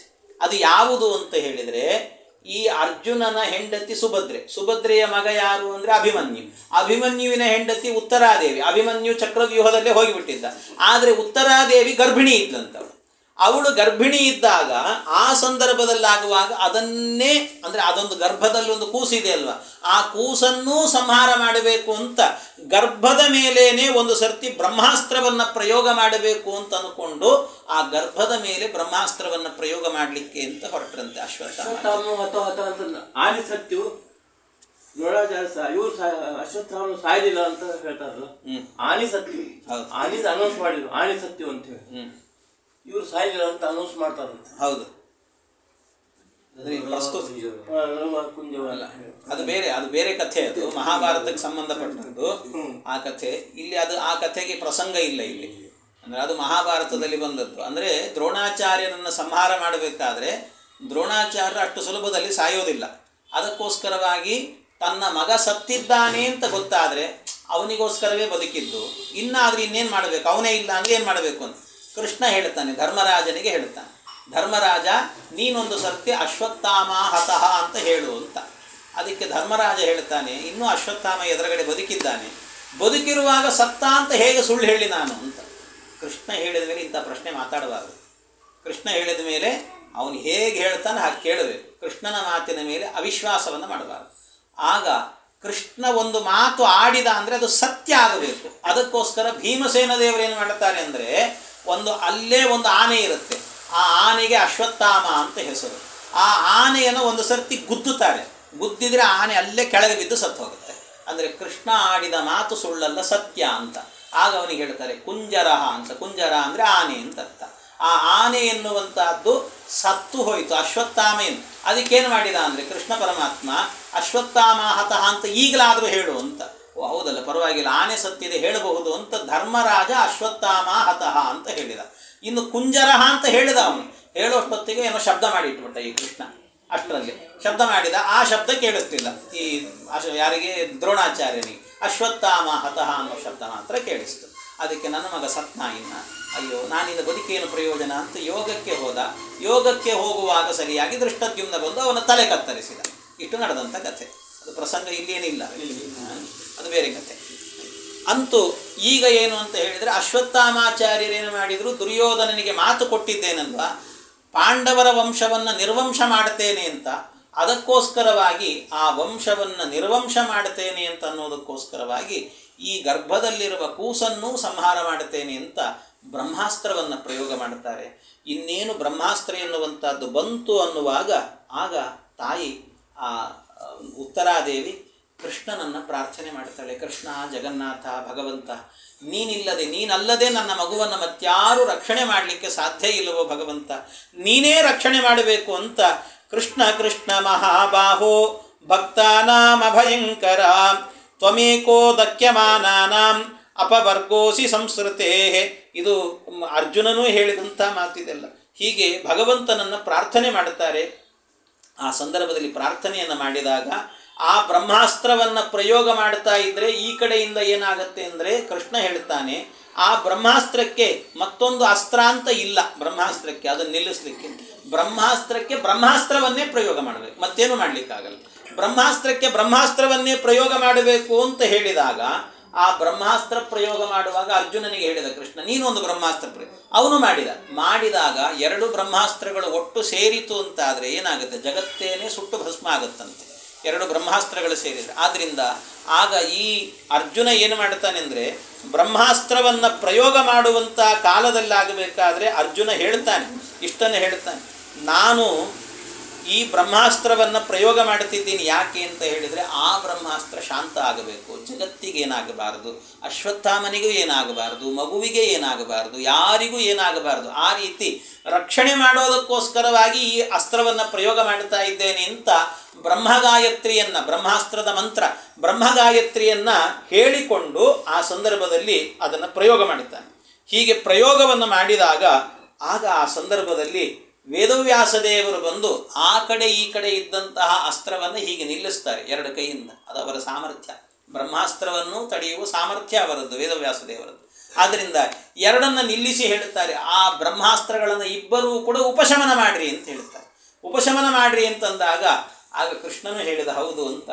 ಆಗ ಈ ಅರ್ಜುನ ತಾನು ಬಿಟ್ಟಂತಹ ಬ್ರಹ್ಮಾಸ್ತ್ರವನ್ನು ಉಪಶಮನ ಮಾಡಿದ. ತಾನು ಬಿಟ್ಟ ಬ್ರಹ್ಮಾಸ್ತ್ರವನ್ನು ಉಪಶಮನ ಮಾಡಿದ ಕೂಡಲೇ ಅಶ್ವತ್ಥಾಮಾಚಾರ್ಯರಿಗೆ ಹೇಳಿದರು. ವೇದವ್ಯಾಸದೇವರು ಹೇಳಿದರೆ ಮಾತಾಡಲ್ಲ, ಕೃಷ್ಣನನ್ನು ಬೈತಾನ. ಕೃಷ್ಣನನ್ನು ಏನಂದರೆ ಎಲ್ಲೂ ಕೂಡ ನೋಡ್ರಿ ನೀವು ಜಗತ್ತಲ್ಲಿ ಯಾರೂ ಕೂಡ ಇವತ್ತಿಗೂ ಕೂಡ ಯಾವುದಾದ್ರೂ ಪೇಪರ್ಗಳಲ್ಲಿ ಬೈಯೋದು ಅಂತಿದ್ರೆ ಕೃಷ್ಣನ್ನೇ ಬೈತಾರೆ. ಕೃಷ್ಣ ಯಾರು ಕೂಡ ವೇದವ್ಯಾಸ ಅವತಾರವನ್ನು ಇಟ್ಕೊಂಡು ಬೈಲಿಕ್ಕೆ ಹೋಗೋದಿಲ್ಲ. ನೀವು TV 9ನಲ್ಲಿ ಇನ್ನೆಲ್ಲಾದರೂ ಕೂಡ ವಿಚಾರ ವಿಮರ್ಶೆ ಮಾಡೋದು ಕೃಷ್ಣನ ಬಗ್ಗೆ ಮಾಡ್ತಾರೆ, ವೇದವ್ಯಾಸ ದೇವ್ರ ಬಗ್ಗೆ ಮಾಡೋದಿಲ್ಲ. ಅವನಿಗೆ ಪಾಪ ಬೈಸ್ಕೊಂಡು ಅಭ್ಯಾಸ ಅವನಿಗೆ ಕೃಷ್ಣನಿಗೆ. ಅದಕ್ಕೆ ಈ ಅಶ್ವತ್ಥಾಮಾಚಾರ್ಯ ಕೃಷ್ಣನ ಬೈಲಿಕ್ಕೆ ಶುರು ಮಾಡಿದ್ರು. ವೇದವ್ಯಾಸ ದೇವರು ಹೇಳಿದ್ರೆ ಕೇಳಿದ ಅಶ್ವತ್ಥಾಮ, ಆಯಿತು ಅಂತಂದ. ನಾನು ಕೂಡ ಅಸ್ತ್ರವನ್ನು ನಾನು ಉಪಶಮನ ಮಾಡ್ತೀನಿ. ಅವರು ಉಪಶಮನ ಮಾಡಲಿಕ್ಕೆ ಹೋಗ್ತಾರೆ, ಮಾಡಲಿಕ್ಕಾಗಲ್ಲ ಅವರಿಗೆ. ಆಗ ಕೃಷ್ಣ ಹೇಳ್ತಾನೆ, ಅರ್ಜುನ ಆ ಬ್ರಹ್ಮಾಸ್ತ್ರವನ್ನು ಕೂಡ ಅಶ್ವತ್ಥಾಮ ಬಿಟ್ಟದ್ದನ್ನು ಕೂಡ ನೀನೇ ಉಪಶಮನ ಮಾಡು. ಆಯಿತು ಅಂತ ಅರ್ಜುನ ಅದನ್ನೂ ಉಪಶಮನ ಮಾಡ್ತಾನೆ. ಅಂದರೆ ಅಶ್ವತ್ಥಾಮಾಚಾರ್ಯ ಕೈಲಿ ಆಗಲಿಲ್ಲ. ಯಾಕೆ ಅಂದರೆ ಅಶ್ವತ್ಥಾಮಾಚಾರ್ಯರು ಬ್ರಹ್ಮಚರ್ಯವನ್ನು ಕಳ್ಕೊಂಡಿದ್ರಂತೆ. ಆದರೆ ಶುದ್ಧ ಬ್ರಹ್ಮಚರ್ಯದಲ್ಲಿ ಇದ್ದದ್ದು ಯಾರು ಅಂದರೆ ಅರ್ಜುನ. ಆದ್ದರಿಂದ ಅವನ ಮಂತ್ರಕ್ಕೆ ಆ ಶಕ್ತಿ ಎನ್ನುವಂಥದ್ದು ಇತ್ತು ಅಂತ ಹೇಳ್ತಾರೆ. ಅಲ್ಲ, ಅರ್ಜುನ ಒಂದಲ್ಲ ಎರಡಲ್ಲ ಅನೇಕ ಮದುವೆ ಮಾಡ್ಕೊಂಡಿದ್ದಾನ. ಅವನಿಲ್ಲಿ ಬ್ರಹ್ಮಚಾರಿ ಆಗ್ತಾನೆ. ಬ್ರಹ್ಮಚಾರಿ ಅಲ್ಲ, ನಿಜ ಹೇಳಬೇಕು ಅಂದರೆ ಅಶ್ವತ್ಥಾಮಾಚಾರ್ಯ ಮದುವೆನೇ ಮಾಡಿಕೊಳ್ಳಿಲ್ಲ. ನಿಜವಾದ ಬ್ರಹ್ಮಚಾರಿಗಳು ಅವರು. ಮತ್ತು ಅವರು ಮಾಡಿದರೆ ನಿಜವಾಗಲೂ ಕೂಡ ಅವರು ಬ್ರಹ್ಮಚರ್ಯವನ್ನು ಕಾಪಾಡಿಕೊಂಡವರು. ಅವರು ಹೇಳಿದ ಮಂತ್ರಕ್ಕೆ ಉಪಶಮನ ಆಗಬೇಕು, ಆಗಲಿಲ್ಲ. ಯಾಕೆ ಅಂತಂದರೆ ಅವರ ಬ್ರಹ್ಮಚರ್ಯ ಕಳ್ಕೊಂಡಿದ್ರಂತೆ. ಎಲ್ಲಿ ಕಳ್ಕೊಂಡಿದ್ರು ಅಂದರೆ ಕಳ್ಕೊಂಡದ್ದಂದರೆ ಬೇರೆ ರೀತಿ ಅಲ್ಲ, ಮತ್ತೇನು ಅಂದರೆ ದುರ್ಯೋಧನ ಸಾಯುವ ಕಾಲದಲ್ಲಿ ಒಂದು ಮಾತು ಹೇಳಿದ್ನಲ್ಲ, ನನ್ನ ಹೆಂಡತಿಯಲ್ಲಿ ನಿನ್ನಿಂದ ಸಂತಾನ ಮುಂದುವರಿಲಿ ಅಂತ ಹೇಳಿದ್ರಲ್ಲ, ಅದಕ್ಕೆ ಆಯಿತು ಅಂತ ಮಾತು ಕೊಟ್ಟರಂತೆ ಅಶ್ವತ್ಥಾಮಾಚಾರ್ಯ. ಆ ಮಾತು ಕೊಟ್ಟದ್ರಿಂದಲೇ ಅವರ ಬ್ರಹ್ಮಚರ್ಯ ಹಾಳಾಗೋಗಿತ್ತು. ಅಂದರೆ ಬ್ರಹ್ಮಚರ್ಯ ಹಾಳಾಗಬೇಕು ಅಂದರೆ ಅವರೇ ಏನೋ ಮಾಡಬೇಕು ಅಂತಲ್ಲ, ಮಾನಸಿಕವಾಗಿಯೂ ಕೂಡ ಒಂದು ಸ್ವಲ್ಪ ಕೆಟ್ಟ ಯೋಚನೆ ಬಂದರೂ ಕೂಡ ಬ್ರಹ್ಮಚರ್ಯ ಹಾಳಾಯಿತು ಅಂತ ಅರ್ಥ. ಆ ಅರ್ಥದಲ್ಲಿ ಅವರಿಗೆ ಹಾಳಾಗಿ ಹೋಗಿತ್ತು. ಹಾಗಾಗಿ ಆ ಅಶ್ವತ್ಥಾಮಾಚಾರ್ಯರಿಗೆ ಬ್ರಹ್ಮಚರ್ಯ ಕಳೆದುಕೊಂಡದ್ದರಿಂದಾಗಿ ಆ ಅಸ್ತ್ರವನ್ನು ಉಪಶಮನ ಮಾಡಲಿಕ್ಕಾಗಲಿಲ್ಲ. ಆದರೆ ಅರ್ಜುನ ಹಾಗಲ್ಲ, ತಾನು ನೈತಿಕವಾಗಿ ಅಂದರೆ ಅಗ್ನಿಸಾಕ್ಷಿಯಾಗಿ ಯಾರನ್ನು ವಿವಾಹ ಮಾಡಿಕೊಂಡಿದ್ದಾನೋ ಅವರ ಜೊತೆ ಮಾತ್ರ ಸಂಸಾರ ಮಾಡಿದ್ದಾದ್ರಿಂದ, ಬೇರೆಯವರನ್ನು ಕೆಟ್ಟ ದೃಷ್ಟಿಯಲ್ಲಿ ನೋಡಿದವನಲ್ಲ, ಆದ್ದರಿಂದ ನಿಜವಾದ ಬ್ರಹ್ಮಚಾರಿಯವನಾದ್ರಿಂದಾಗಿ ಅವನು ಹೇಳಿದ ಮಂತ್ರದಿಂದ ಉಪಶಮನ ಆಯಿತು ಅಂತ ಹೇಳ್ತಾರೆ. ಹೀಗೆ ಆ ಅಸ್ತ್ರವನ್ನು ಉಪಶಮನವನ್ನು ಮಾಡಿದ ನಂತರ ಆಮೇಲೆ ಇಷ್ಟೆಲ್ಲ ಆದ ಮೇಲೂ ಕೂಡ ಅಶ್ವತ್ಥಾಮಾಚಾರ್ಯರಿಗೆ ಕೃಷ್ಣ ಹೇಳಿದ, ಅಶ್ವತ್ಥಾಮ ಬೇಡ, ಇದನ್ನು ಇಲ್ಲಿಗೆ ನಿಲ್ಲಿಸು, ಸಾಕು, ಇದನ್ನು ಇನ್ನೆಷ್ಟು ಮುಂದುವರಿಸ್ತಿದ್ದೀಯಾ? ಯುದ್ಧ ಮುಗಿದಿದೆ, ಎಲ್ಲ ಆಗಿದೆ, ಇನ್ಯಾಕೆ ಮುಂದುವರಿಸ್ತಿದ್ದೀವಿ? ಸಾಕು, ನಿಲ್ಲಿಸು ಇದನ್ನು ಅಂತ. ಅಲ್ಲಿಗೆ ಮತ್ತೆ ಈ ಅಶ್ವತ್ಥಾಮ ಶುರು ಮಾಡಿದ, ಕೃಷ್ಣ ಇದೆಲ್ಲ ಆದದ್ದೇ ನಿನ್ನಿಂದ ಅಂತಂದು. ಇಷ್ಟೆಲ್ಲ ಆದದ್ದೇ ನಿನ್ನಿಂದ. ಯುದ್ಧ ಅನ್ನೋದನ್ನು ನಿನ್ನ ಮನಸ್ಸಿಗೆ ಬಂದಂತೆ ಅಂದರೆ ನೀನು ಆವತ್ತೇ ಈ ಯುದ್ಧವನ್ನು ತಡೀಬೋದಿತ್ತು. ಆದರೆ ತಡೆಯದೇನೆ ಯುದ್ಧ ಆಗಲಿಕ್ಕೆ ಪ್ರೇರಣೆ ಮಾಡಿದವನೇ ನೀನೇ ಪ್ರೇರಣೆ ಮಾಡಿದ್ದರಿಂದಾಗಿ ಇಷ್ಟೆಲ್ಲ ಅನರ್ಥ ಆದದ್ದು. ಅದರಿಂದ ನಿನ್ನಿಂದ ನಡೀತು, ಆದ್ದರಿಂದ ನಾನು ಬಿಡೋದಿಲ್ಲ ಇಲ್ಲಿಗೆ ಅಂತ ಹೇಳಿದ. ಅದಕ್ಕೆ ಕೃಷ್ಣ ಹೇಳ್ತಾನೆ, ಅಶ್ವತ್ಥಾಮ ನನ್ನಿಂದ ಅಲ್ವೋ, ಇದು ನಿನ್ನಿಂದಲೇ ನಡೆದದ್ದು ಅನ್ನೋ. ನಿನ್ನಿಂದ ಆದದ್ದು ಇಷ್ಟೆಲ್ಲ ಅನರ್ಥ ಅಂತಂದ. ನನ್ನಿಂದ ಹೇಗೆ ಅಂತ ಕೇಳ್ತಾನೆ. ಕೃಷ್ಣ ವಿವರಿಸ್ತಾನೆ, ಅದಕ್ಕೆ ಸುಮ್ಮನೆ ಆಗೋದಿಲ್ಲ. ಹೇಗೆ ಅಂತಂದರೆ ನೋಡು, ನಿಮ್ಮಪ್ಪ ದ್ರೋಣಾಚಾರ್ಯ ಇದ್ದಾನಲ್ವ, ದ್ರೋಣಾಚಾರ್ಯ ಕೌರವರ ಕಡೆಗೆ ಹೋಗಿ ಸೇರಿಕೊಂಡ, ಪಾಂಡವರ ವಿರುದ್ಧವಾಗಿ ನಿಂತ. ಯಾಕೆ ಅಂತ ಹೇಳಿದರೆ ನಿನ್ನಿಂದ. ಯಾಕೆ ಅಂದರೆ ನೀನೇನು ಮಾಡಿದೆ ಅಂದರೆ ದುರ್ಯೋಧನಾದಿಗಳ ಜೊತೆಗೆ ಆಟ ಆಡುವಾಗ ಒಂದು ಸರ್ತಿ ದುರ್ಯೋಧನ ಏನು ಮಾಡಿದ, ನಮ್ಮನೆಗೆ ಬಾ, ನಿನಗೆ ಹಾಲು ಕೊಡ್ತೀನಿ ಅಂತ ಹೇಳಿ ಒಂದು ಲೋಟ ಹಾಲು ಕೊಡ್ತೀನಿ ಅಂತ ಹಾಲು ಕೊಟ್ಟನೋ ಗೊತ್ತಿಲ್ಲ ನಮಗೆ. ಅಂತೂ ಅದನ್ನು ಕುಡ್ದದ್ದು ನೀನು. ಆವತ್ತಿನಿಂದಲೂ ಕೂಡ ನೀನು ದುರ್ಯೋಧನ ಪಕ್ಷಕ್ಕೆ ಸೇರಿಬಿಟ್ಟೆ. ನೀನು ಸೇರಿದಿ ಅಂತ ಪುತ್ರ ವ್ಯಾಮೋಹದಿಂದಾಗಿ ನಿಮ್ಮಪ್ಪ ದ್ರೋಣಾಚಾರ್ಯರು ಕೂಡ ಅವನ ಪಕ್ಷಕ್ಕೆ ಸೇರಿಕೊಂಡ್ರು. ಆ ದುರ್ಯೋಧನ ಹೇಳಿದಂತೆ ನಡೀಲಿಕ್ಕೆ ಶುರು ಮಾಡಿದರೆ ದುರ್ಯೋಧನನಿಗೂ ಕೂಡ ಏನಾಯಿತು ಅಂತಂದರೆ ಒಂದು ಧೈರ್ಯ ಬಂತು, ನಾನು ಏನು ಅಪರಾಧವನ್ನು ಬೇಕಾದರೂ ಮಾಡಬಲ್ಲೆ ಅಂತನ್ನೋ ಒಂದು ಧೈರ್ಯ ಬಂತು, ಕಾನ್ಫಿಡೆನ್ಸ್ ಬಂತು. ಯಾಕೆ ಅಂದರೆ ನಾನು ಏನು ಮಾಡಿದರೂ ಸಮರ್ಥನೆ ಮಾಡಲಿಕ್ಕೆ ನನ್ನ ಹಿಂದೆ ಅಶ್ವತ್ಥಾಮ ಇದ್ದಾನೆ ಅಂತ. ನಿನಗೂ ಧೈರ್ಯ ಏನು ಅಂತ ಹೇಳಿದ್ರೆ, ನಾನೇನು ಮಾಡಿದರೂ ಕೂಡ ಪರವಾಗಿಲ್ಲ, ನನ್ನನ್ನು ರಕ್ಷಣೆ ಮಾಡಲಿಕ್ಕೆ ನಮ್ಮಪ್ಪ ದ್ರೋಣ ಇದ್ದಾನೆ ಅಂತ ಹೇಳಿಬಿಟ್ಟು. ಹಾಗಾಗಿ ನೀನು ದುರ್ಯೋಧನನಿಗೆ ಇಂಥ ಕುಮ್ಮಕ್ಕು ಕೊಟ್ಟವನೇ ನೀನು ಮತ್ತು ನಿಮ್ಮಪ್ಪ. ಆ ನಿಮ್ಮಪ್ಪ ಅವರ ಜೊತೆಗೆ ಸೇರಿದ್ರಿಂದ ಮತ್ತೆ ಭೀಷ್ಮ ಏನು ಮಾಡ್ತಾನೆ, ದ್ರೋಣ ಎಲ್ಲಿರ್ತಾನೋ ನಾನು ಅಲ್ಲೇ ಇರ್ತೇನೆ ಅಂತ ಹೇಳಿಬಿಟ್ಟು ಅವನು ಅಲ್ಲಿಗೆ ಬಂದ. ಹಾಗಾಗಿ ಎಲ್ಲರೂ ಕೂಡ ಆ ದುರ್ಯೋಧನನಿಗೆ ಪ್ರೇರಣೆ ಮಾಡಿದವರು ನೀವೆಲ್ಲರೂ ಕೂಡ ದುಷ್ಟ ಕಾರ್ಯವನ್ನು ಮಾಡಲಿಕ್ಕೆ. ಒಂದು ಸಣ್ಣ ಜಾಗವನ್ನು ಕೊಟ್ಟಿದ್ರೆ ಪಾಂಡವರಿಗೆ ಮುಗದೇ ಹೋಗ್ತಿತ್ತು, ಏನೂ ಸಮಸ್ಯೆ ಇರಲಿಲ್ಲ. ಇದೆಲ್ಲ ಆಗಿದ್ದೇ ನಿನ್ನಿಂದ ಅಂತ ಹೇಳಿದರು ಕೃಷ್ಣ. ನಿನ್ನಿಂದ ನಡೆದದ್ದು ಇದೆಲ್ಲವೂ ಕೂಡ. ಇಷ್ಟೆಲ್ಲ ಹೇಳ್ತಾ ಇರುವಾಗ ಅಶ್ವತ್ಥಾಮಾಚಾರ್ಯ, ಏನೇ ಆಗಲಿ ಕೃಷ್ಣ, ನಾನು ದುರ್ಯೋಧನನಿಗೆ ಮಾತು ಕೊಟ್ಟಿದ್ದೇನೆ, ಪಾಂಡವರ ವಂಶ ನಿರ್ವಂಶ ಮಾಡುತ್ತೇನೆ ಅಂತ ಮಾತು ಕೊಟ್ಟಿದ್ದೇನೆ. ಹಾಗಾಗಿ ಈಗ ಏನು ಈ ಉತ್ತರಾದೇವಿಯ ಗರ್ಭದಲ್ಲಿ ಒಂದು ಕೂಸು ಬೆಳೀತಾ ಇದೆ, ಆ ಕೂಸನ್ನು ಸಂಹಾರ ಮಾಡದೆ ನಾನು ಬಿಡೋದಿಲ್ಲ, ನೋಡ್ತಾ ಇರಬೇಕಾದ್ರೆ ನಾನು ಸಂಹಾರ ಮಾಡುತ್ತೇನೆ ಎಂದ. ಅದಕ್ಕೆ ಕೃಷ್ಣ ಹೇಳಿದ, ನಾನು ಇಷ್ಟು ಹೇಳಿದ ಮೇಲೂ ನೀನು ಸಂಹಾರ ಮಾಡುತ್ತೇನೆ ಅಂತ ಹೇಳಿದರೆ ನಾನು ಹೇಳ್ತೇನೆ ಕೇಳು, ನೀನು ಅದನ್ನು ಸಂಹಾರ ಮಾಡಿದರೆ ಅದನ್ನು ನಾನು ಬದುಕಿಸ್ತೇನೆ ಎಂದ ಕೃಷ್ಣ. ನಾನು ಬದುಕಿಸ್ತೇನೆ ಎಂದ ಕೃಷ್ಣ.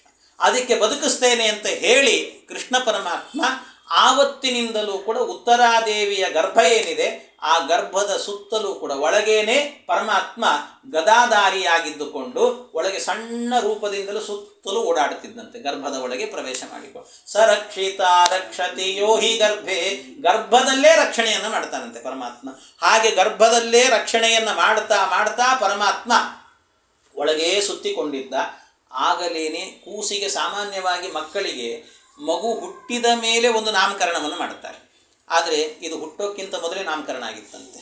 ಇದಕ್ಕೆ ಪರೀಕ್ಷಿತ್ ಅಂತ ಹೆಸರು ಬಂದಿತ್ತು. ಯಾಕೆ ಅಂದರೆ ಪರೀಕ್ಷಿತ್ ಅನ್ನೋದಕ್ಕೆ ಅರ್ಥ ಏನು?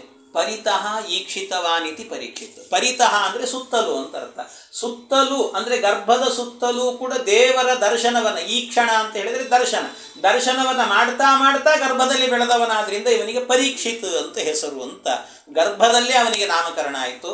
ಆಮೇಲೆ 9 ತಿಂಗಳುಗಳ ಕಾಲ ಅಲ್ಲಿಯೇ ಇದ್ದಂತೆ ಭಗವಂತ. ಆಮೇಲೆ ಪ್ರಸವದ ಕಾಲದಲ್ಲಿ, ಅಂದರೆ ಪ್ರಸವ ಆಗಬೇಕು ಅಂತ ಕಾಲಕ್ಕೆ ಹೊರಗೆ ಬರ್ತಾನೆ ಭಗವಂತ. ಅಂತೂ 9 ತಿಂಗಳುಗಳ ಕಾಲ ಅದನ್ನು ಅಲ್ಲೇ ಇದ್ದು ರಕ್ಷಣೆ ಮಾಡಿದಂತೆ.